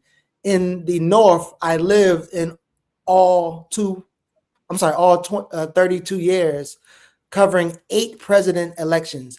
In 1912, I wanted to support Theodore Roosevelt, but his Bull Moose convention dodged the Negro problem, and I tried to help elect Wilson as a liberal Southerner. Under Wilson came the worst attempt at Jim Crow legislation and discrimination in civil service that we had experienced since the Civil War. In 1916, I took Hughes as the lesser of two evils. He promised Negroes nothing and kept his word. In 1920, I supported Harding because of his promise to liberate Haiti. In 1924, I voted for La Follette, or however you say that, although I knew he could not be elected. In 1928, Negroes faced absolute dilemma. Neither Hoover nor Smith wanted the Negro vote, and both publicly insulted us. I voted for Norman Thompson and the Socialists, and although the Socialists had attempted to Jim Crow Negro members in the South, in 1932, I voted for Franklin Roosevelt. Since Roosevelt was unthinkable, and Roosevelt's attitude towards workers more realistic. That's where my question is going to come from. I was again in the South from 1934 until 1944. Technically, I could vote, but the election in which I could vote was a farce. The real election was the White House. So Diallo, you always white primary. Yeah, white primary. But Diallo, you always brag about New York, and New York has this extreme labor consciousness, probably not in the class struggle part, but somewhere else. When you think about what Jared said and what you've been saying, how would you assess our need or the need to organize labor in a way that fits our policies, ideas? Like again, labor at this point is like not the you labor. know, I think labor is an obsolete term. We are no longer the labor force. We are human resources. And, you know, I get into fight with the local social. I wouldn't say a fight. I'd say it's energetic discussions with the socialists here using that labor and defining or orienting around labor. When we got a lot of Black people in this community who, you know, are not laborers. And as we are further displaced by technology and displaced by outsourcing of jobs overseas is job, I think it's about humanity. So I was, you know, enthusiastic about being a member of a labor union, being members of cooperatives. I voted in a very, very pro-union, where the media talks about how the unions, particularly the teachers' unions, I've been in marches with you, but I think it's about relatively obsolete to define or orient around labor, even though I still support the labor movement. It's just, I think that's languages we've kind of settled into, but I don't think it's language that is reflective of the reality of the labor force or workers. And I would even started saying human resources and dealing with people that are defined and treated as an expendable, extractable resource tends to get more response. And I don't know if I'm being semantical. No, but that's okay, because so last week we was trying to define these new people, right? That E. Franklin Frazier, the people who exist in this world of make believe, they like duplicate the world and they made it really big. And now there's this entrepreneurial group that is hard to describe. This is why you're saying that we need to stop using labor, because these niggas are everywhere now? It's just that people don't have labor consciousness. They don't move as a labor group. The labor movement has been thoroughly COINTELPRO'd. Right, and so should we give it up? Jared, we should just give it like it's over. This done. I'm saying we should give it up, but if we want, you have to reconstitute the labor class. It has been atomized and obliterated, where people's consciousness, we were organizing a teachers union when I first moved here. There was a talk of a labor union strike, and the discussion was amongst the union members. Well, we can't go on strike. I got my daughter's graduation's coming up. I'm trying to get her this nice dress. And everybody's talking about their individual hardship or the potential hardship of their individual. No one was speaking collectively about the issues that concern. They were only concerned about how this particular labor dispute. And unions, which when I was a member of the union, 1199 union, which was a huge and powerful union, and they would say their whole purpose of existence is securing job security and the scheduled raises. That's it. That's all they would talk about. Not taking the means of production, not the dignity, the power, not whenever there were several mergers. And they would talk about, well, you have to hold on to these people and you got to retain these workers. It was all about keeping the job, not owning the job, controlling the job, or even the power of the dead. They didn't move. They moved as advocates for workers, not a source of power, like the representative of our powers, but advocate of our security. So I just think before we start talking, I just don't like talking about shit that don't exist. Or making plans for shit that ain't real. I can't criticize the Christians and the Muslims and the Hebrew Israelites for dwelling in the arena and making, trying to buy secure real estate in heaven, a place that don't exist. I think before we can start talking about, the labor, because the whole thing with Chris Smalls, I think is kind of evidence of that. The labor union lost the struggle. They lost. And one of the reasons they lost is because they became pacified and compromised to the point where they're, what's the percentage of unionized labor now? Oh, I thought you were going in a different direction when you raised Chris Smalls. But Jack, that's perfect. I'm glad that it happened. So I listened to Diallo. I haven't forgotten it.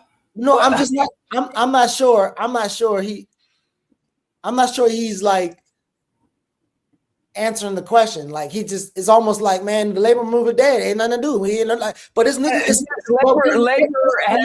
on the ropes. Labor is working. So am I talking about? Well, what about labor? Like, but okay. So maybe again, I'm sorry. Before I pretext this, so I've been having this conversation. My cousin work at Grady, right here. And I just asked a simple question the other day, and he was like, "Yeah, man, niggas like they don't meet, like they don't got no Black History Month events, they ain't got no Juneteenth events, they ain't got no Black group union student group, they ain't got none of that at Grady Hospital. This is the South, right?" And when I asked him why, he was like, "Well, man, all they gonna do is just they don't even trust each other. They talk about it, so like they got interpersonal shit, so they don't even got time to work on the shit that is gonna happen, right?" And I asked him, I was like, "Do you remember like the biggest strike in the South was the one that the women did in Charleston, like where we from?" Yeah. Do you remember that? He was like, "No, we don't never talk about that." Right. He said something else that for instance, I asked him because I did this biographical narrative history on one of the seniors here, and that's the one who told Miss Shirley when she was like, she had to divorce her husband because he would like to fish too much. But she told me about the two Grady hospitals. There was a white wing and a black wing. I asked him, I said, "Yo, like, do y'all even talk about that?" He's like, "No, we know it says that, but they say we can't talk about it. They say they can't talk about it. They say we even know where the wings, where the white doctor used to go under there and he used to go to the black." And so it's like they literally have no ass conscious, race conscious, there's no ability. Right. And that's what, and here's the thing.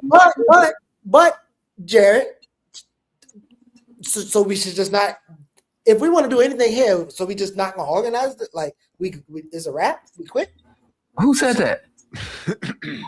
That's what it sounded like. So I don't really know if you were saying. Okay, I didn't ask what it sounded like. I asked who said it. that would sound like you said. Jared, do you got a response? Or maybe you heard something different. Maybe I'm being too. No, well, the twist I was trying to come up to put on it is that when Diallo is making the comparison to the fantasy of a labor movement that doesn't exist to religions believing in the deities that equally don't exist, the difference I was trying to come up with, or that I heard, is that but we actually need a labor movement. Yes. So we don't actually need the rest of that. So the labor movement, to the extent, now I do agree that there's many problems, of course, suffering that the labor movement in this country suffers. But again, to the extent, I feel almost the same way. If to the extent we're going to stay here and struggle and be here and struggle, as I think we must, then we should have there should be initial formations of Black radical organization that then engages what should, and as it should, the labor movement, electoral politics, and anything else. I think a lot has been done. It's not even I think. I've learned a lot over the last couple of years about the documented history of what this country has done over the last 100 and some years to propagandize everyone away from or into free market fundamentalism and capitalist mythology. So all of it to destroy the labor movement, to destroy communist ideas, socialism. And as it pertains to my own work, Black buying power and Black capitalism have been wielded specifically to get Black people out of labor movements, out of unions, out of where Black women by percentage still, I believe, are the leaders in terms of per capita in unions. So Glenn Ford used to talk about this all the time, that Black people were still, at least I think up until last checked, the most likely, and Black women among the leadership to unionize. And so we should be engaged in that. And most Black people are going to be workers. Most Black people are going to be laborers. So that, again, Black business, Black, all this stuff is fantasy. Even the entrepreneur side job ones. That's what I'm saying. All of that. So I think all of our focus should be waged towards, more broadly speaking, the so-called safety nets, so that we don't have to be great business people. We don't have to be genius academics. We don't have to be the best this or even great at anything. We don't ball players, anything, to have a life that we all are producing enough wealth to enjoy. Before you do it, let me jump in here, because I got two headlines. No, but listen, unions are. No. That's not what we want. 59.6% of the union to endorse Trump, right? And Diallo, and just give me a moment, I promise you, I'm about to set you up for this. Give me 5 more seconds. If you want to know about where unions stand in the United States, the labor movement. When I say labor is dead, dead, stinking, bloated, rotting coal.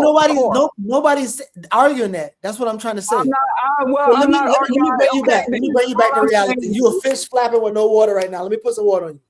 All I'm saying is, if we want a labor movement, the first step in a labor movement is reconstituting labor, re-radicalizing, educating, orienting workers. Because it's a wash. We lost during the Cold War. The entire Cold War wasn't just about versus the Soviet Union. There was a big segment of the Cold War tactics that were deployed against U.S. citizens. I'll bring you to the topic if you let me. Okay.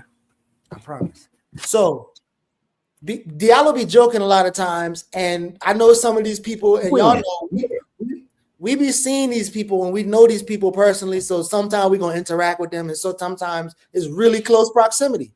So this person is really close proximity. So I want you to speak and y'all to speak, because we're gonna get into the hit piece in a second. But yes, the labor movement is dead, but this brother was in a particular labor union or something that he created, the ALU.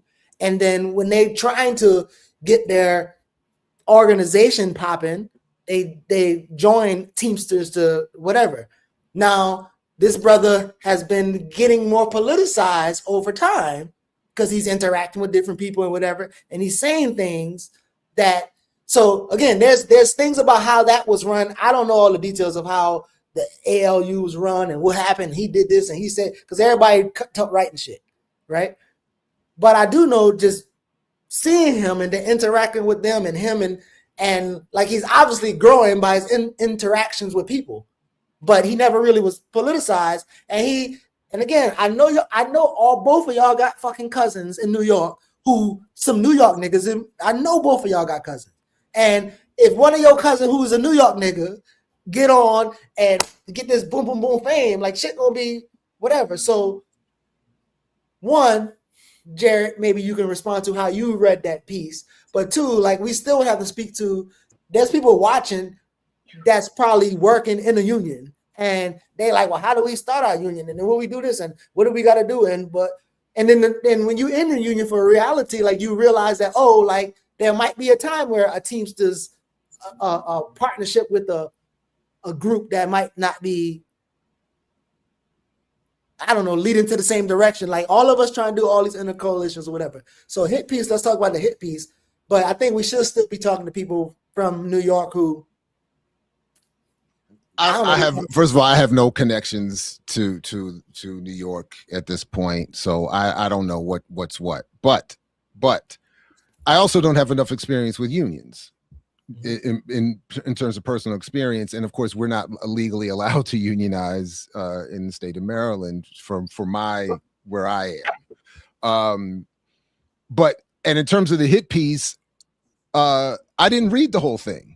I read a little bit of it, and then I saw what Kshama Sawant said, and I was like, "That's all. That was it." What Jacobin does, I have a long-standing problem with Jacobin. I think they should be displaced as a serious outlet for a number of reasons. I felt this way long before. For me, it goes back to 2015, but that's a whole other thing. Like so this is sort of my point. Part of what I quoted Sawant is saying here is that the crux of the real reason why Jacobin went after Smalls is contained in this sentence. Quote, Smalls blames the two-party system for the state of the American labor movement, end quote. And then they proceed to go in because all that they want to do is protect the Democratic Party and protect their liberal wing of the Democratic Party as the vanguard of the revolution. So anyone who goes beyond the pale, they have to demonize. And this is, I see, part of this longstanding propaganda against radical movements, third alternative parties, and the labor movement. So Jared, so the I don't know how to say this, Swamont, and they call and then to go after him personally, and I saw how they had to retract, apparently calling him a narcissist. Like what kind of, like who the fuck are these people, man? But again, this is Jacobins, and there's a bunch of people on these little Reddit sites and whatever, and they're coming out, whatever. But this thing that you shared, this is from another union organizer who interacts with Chris. You know who she is, right? You all don't know Kshama Sawant, like her whole history out in, I believe, Seattle, right? Washington. Yeah, Seattle. Yeah. Like she's I don't know her that well, but I mean she's Well, she has some politics. I don't know. Yeah, I was like, this is dope. But I think here's the point. What you're saying, the business unionist labor leaders are those who have made peace with the capitalist system and are driving by protecting their careers, which means placating the bosses, not organizing their ranks and file against the bosses to win substantive working class victories. Refusing to fight the bosses also means aligning with the parties of the bosses, like the Democratic Party.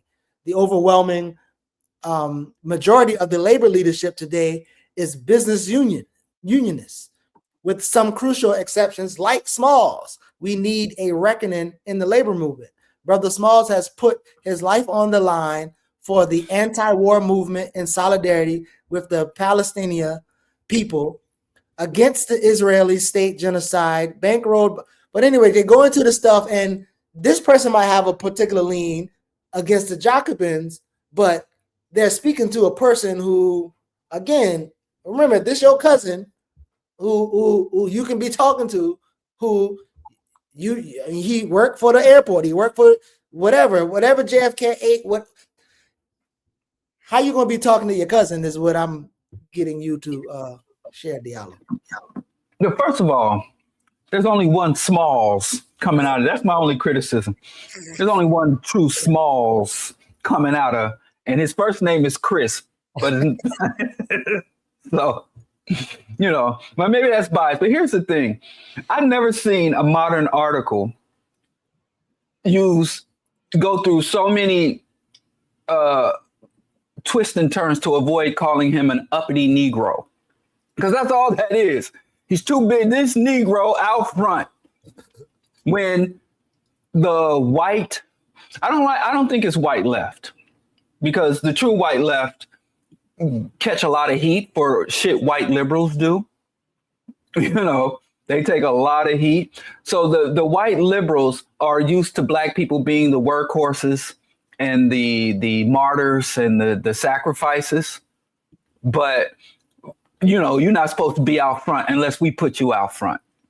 And you only get up front when we tell you to get up front, and when we tell you to go sit down somewhere, you're supposed to sit down. So this article is basically saying this uppity Negro, is talking out of turn. This is some wild shit. And when I've engaged with white liberals, I've seen this behavior, but against sincere, true white leftists, anarchists, true socialists, I don't really get that shit from them, by and large. And when a white individual rises up in white leftist circles, they get called out for it, from my observation. So this is more white liberalism. I don't agree that, personally, I don't think a two-party system is the cause of the fall of labor. I think that the capitalist economy and compromises, I think labor internally purged its radicals. They purged the wobblies. They purged the anarchists. They purged the communists and the socialists. They wanted to prove that the labor movement was as patriotic and true to America. So I think a lot of labor's wounds were self-inflicted.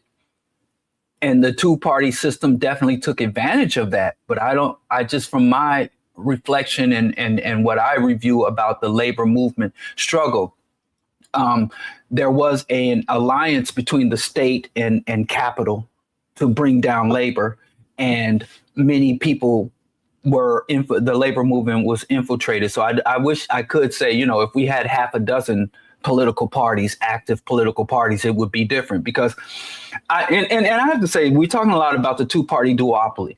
I think it's a fantasy to think that having a multi-party system would be any better in the United States with majority white people in this country.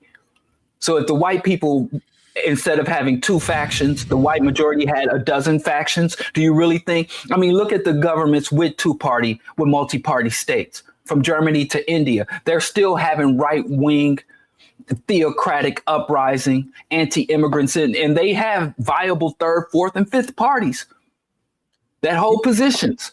So I don't think the multi-party system that we desire would really bring us the political changes that we need. And one more thing I want to say, which I'm really going to get condemned for, but I'll just run and hide. A two-party duopoly is an extremely vulnerable system. And at the same time we condemn it, we can exploit those vulnerabilities. But we refuse to even acknowledge it. Some of us don't even acknowledge that it's a duopoly, because we say they're both the same, it's no difference. So I'm just saying there's certain vulnerabilities and choke points within a two-party system that we refuse to identify and exploit.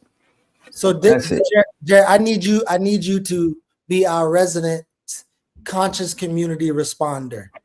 And the conscious community is going to say that if you look at all the race riots, you know what I mean? The white people, they was the strike break. I mean, the black people was the strike breakers, and then the state, and then they start fighting and blah, blah, blah, blah. And they're going to argue that and say, we don't even get into that labor stuff. We do the entrepreneurship, whatever. The labor, why? And then I know you also wrote about the labor statistics and what the buying power was trying to do. But in terms of the color line, why do you think, or how do you think the labor struggle can regain its or is it like it's always going to be that way because of back in the days when I don't want to. I don't know that I would say. I don't want to. I don't know about always, but again, at the risk of being a broken record, nothing is going to change without requisite force. So it's going to first have to start, I think, with a prerequisite level of Black radical organization.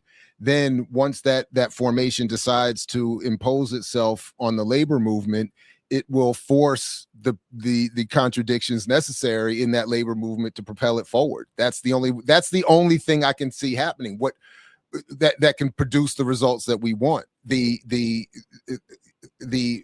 everything else is essentially born of and a product of, ideologically, at least politically, of an imposed white nationalist, capitalist, psychological warfare, counterinsurgent effort to have all of our energies confined to avenues that will not produce results.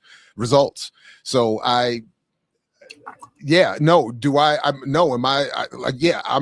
at least clear enough on the history of labor in this country and what I think is the extant condition of white supremacy in this country to have doubts about the immediate possibility for some multiracial coalition into radical whatever.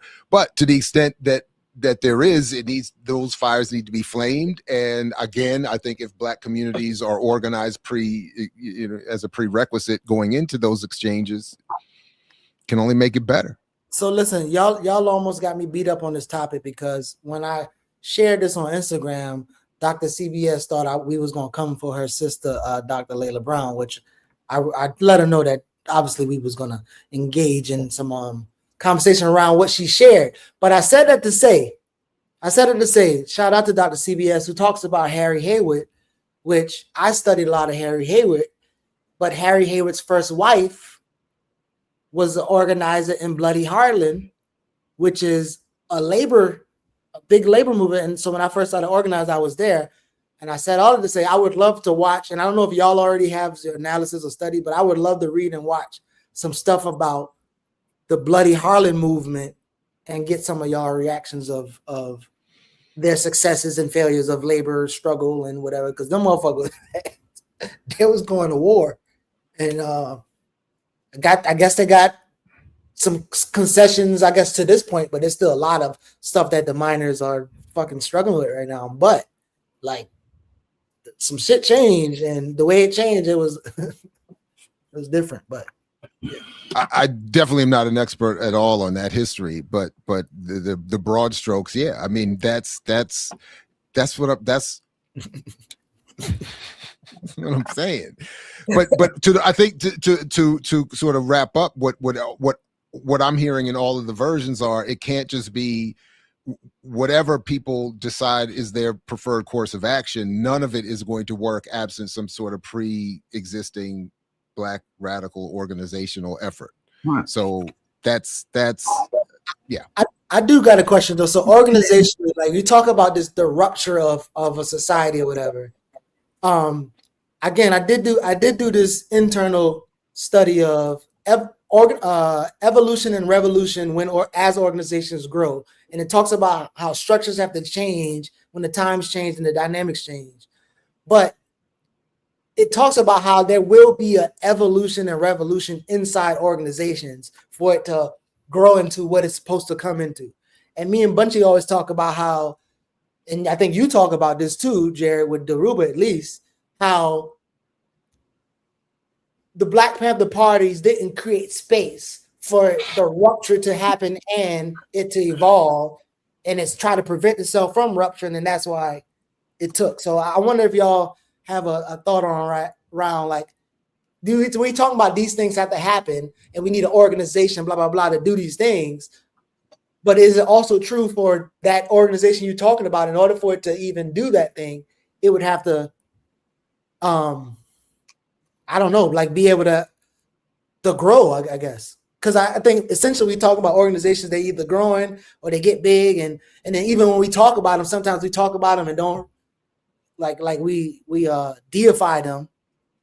But yeah, I wonder if y'all think about like what it takes to build the type of organizations we need, and how much of struggle, like we all going through different struggles. And Jared, I know we talk about it's all the same struggle. The Dikembe, Jared being Dikembe this year, but like, but yeah, I wonder how y'all feel about like what it would take for the type of struggle within organization. But before you guys touched on something in terms of violence. I think this is something we have to accept about violence. Under capitalism and white hegemony, resistance is just as violent as submission. There is no existence or exemption from violence in this system. So when we were most radical and in the streets, or when we decided to say, hey, we're just going to be capitalist and make our way and we're going to accept the status quo, violence is a fixture. I think that's most demonstrated by everybody talks about the Gaza Strip, but there are 2 Palestinian reservations or concentration camps in the occupied land of Palestine. And the West Bank, you rarely hear about the West Bank because the West Bank is under the Palestinian Authority, whereas Gaza Strip is supposed to be under the radical Hamas. But the more peaceful and cooperative West Bank suffers as many intrusions, land occupations, and establishments of illegal settlements as the violence one. So even when Nixon said, if Black people want to be revolutionary, they're going to be dead revolutionaries. And when the Black Revolution was subverted by COINTELPRO and other actors, we see that violence in our communities continue to escalate, incarceration continued to escalate, surveillance of our community continued to escalate, the biochemical warfare against our community escalate. So they attack us as aggressively when we're in submission or cooperation or try to live peacefully with them as they do when we're resisting them. So violence is a given, which is a factor that we do consider in terms of strategy and tactics, but we can never consider violence in the context of avoiding violence or preventing violence. That's just not a factor. So, but in terms of the labor movement, I think that we have to expand the concept of a laborer. Because most people, even people who work jobs, don't even identify as a labor force. So I think it would go to behoove us to educate our communities about the difference between a laborer or the workforce or labor force and what a human resource is. We have been diminished from a labor force, a working class, to a human resources, which if we start to identify and articulate that, I think that will radicalize and provoke us. So I've settled on calling people human resources. And really what that means, because people say it mad calmly, like, yeah, I had to go to human resources. And then say, okay, what is a resource? Let's look at other human resources. If we're human resources, what are non-human resources? And how does the system of capitalism and the American democracy deal with non-human resources and tie that back into? So I think we can radicalize the working class, the poor, and the masses, because even people who don't have jobs, even people who don't have education and don't have job titles are human resources. So it ain't just the people with the jobs. It ain't just the people with pensions and the people with 401ks, but homeless people are resources that are being extracted and moved around, packaged and sold off. Homeless people, unemployed people, retired people, children who haven't even entered the jobs and the workforce are resources. And who are the extractive entities? And what methodologies do they use to extract the human resource? And what are the returns for what we give? So I think we need to acknowledge that we have been diminished from a class and a force to a resource and work our way back from that. Well, listen, I think these are conversations that's going to be. Stop being so uppity. Stop shining, nigga. I see you shining. Jacob was like, I see you shining, nigga. Wow, Jacob is all I know when you get that plane ticket, and I'm telling you, like, yeah, man, they got this, this labor conference that we got to put somebody on there who can speak to this part. you're gonna have to get up there and sit up there with them uppity Negroes, and you have to play nice. Right. I am, fellas. I'm gonna have to jump here in a second. The dinner, the early, well, the lunch table's being set. Yeah, we're supposed to be. So far, I saw. We just wanted to pick the weakest of the week, and I think somebody said the Jacobin author. Hell yeah.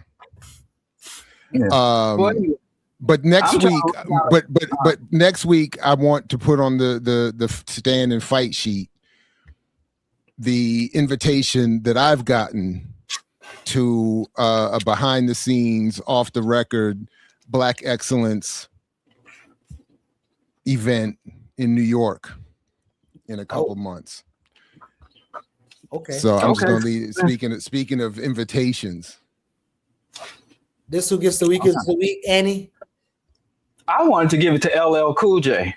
Why? He didn't even do nothing. He get it straight. He's on the BET board. He's a mascot for BET. Queen Latifah, LL Cool J. That was who I nominated. I think it's interesting that I don't want to just leave it to one author. I want that entire outlet. Everybody. The institution that is that outlet. I do find some we're not gonna let it slide that we think about the weakest of the week, and all you can think about is a light-skinned man who lick his lips and try to rap. That's some wild stuff. On that note, fellas, I got to go get this plate. You gotta say, who is the weakest of the week? Is it Jacobin magazine?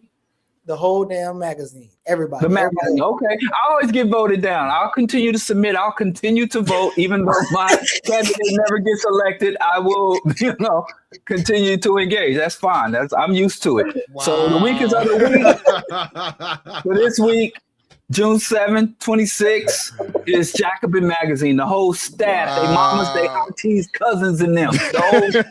And anybody that rock with them. For calling our brother Chris Smalls the uppity Negro. Yeah. Saying he's shining. And they for telling him, I see you trying to drive. I see you shining, nigga. Stop shining so bright. I think that's Chris. the accurate translation. That's translating their whiteness. That's what they're saying. That's it. Anyway, now, I was trying to run down the clock. My wife is taking me to some art gallery shit. That's the rest of my Sunday. So I appreciate y'all allowing me to run down the clock. Man. Hey, salute to you and the undefeated chat. And let me go put on the polo shirt and some slacks. Shout out to Dr. Mango who keeping this dude straight. God, we'll see you all next week. And Geechee, you earned your check this week, my man. I catch up with y'all, man. All right. Wait, I got to put the thing on the thing. Y'all leaving before I put the thing on the thing. I'm about to put the thing on the thing, and we out of here, y'all. Peace. Oh, I'm so surprised. Y'all been in church 2 hours and you're expecting to see heaven out here, and there ain't no heaven. You're still right here on the black man's truth. No, you can't deny it. You can't deny it. You've been down on your knees the last 2 hours, haven't you? Begging some God to help you in the hereafter. But the hereafter is right now, brother. The hereafter is here and now. We a series of amendments and leather African pendants, handguns and incense. Liberation's expensive. Earned by studying love, books and bloods, the crooks and thugs, the capitalist loves. They the enemies of the people because the words written replace where the innocence was. Searching for knowledge to escape what ignorance does. So we earn liberation by rejecting what was. You got to earn your liberation.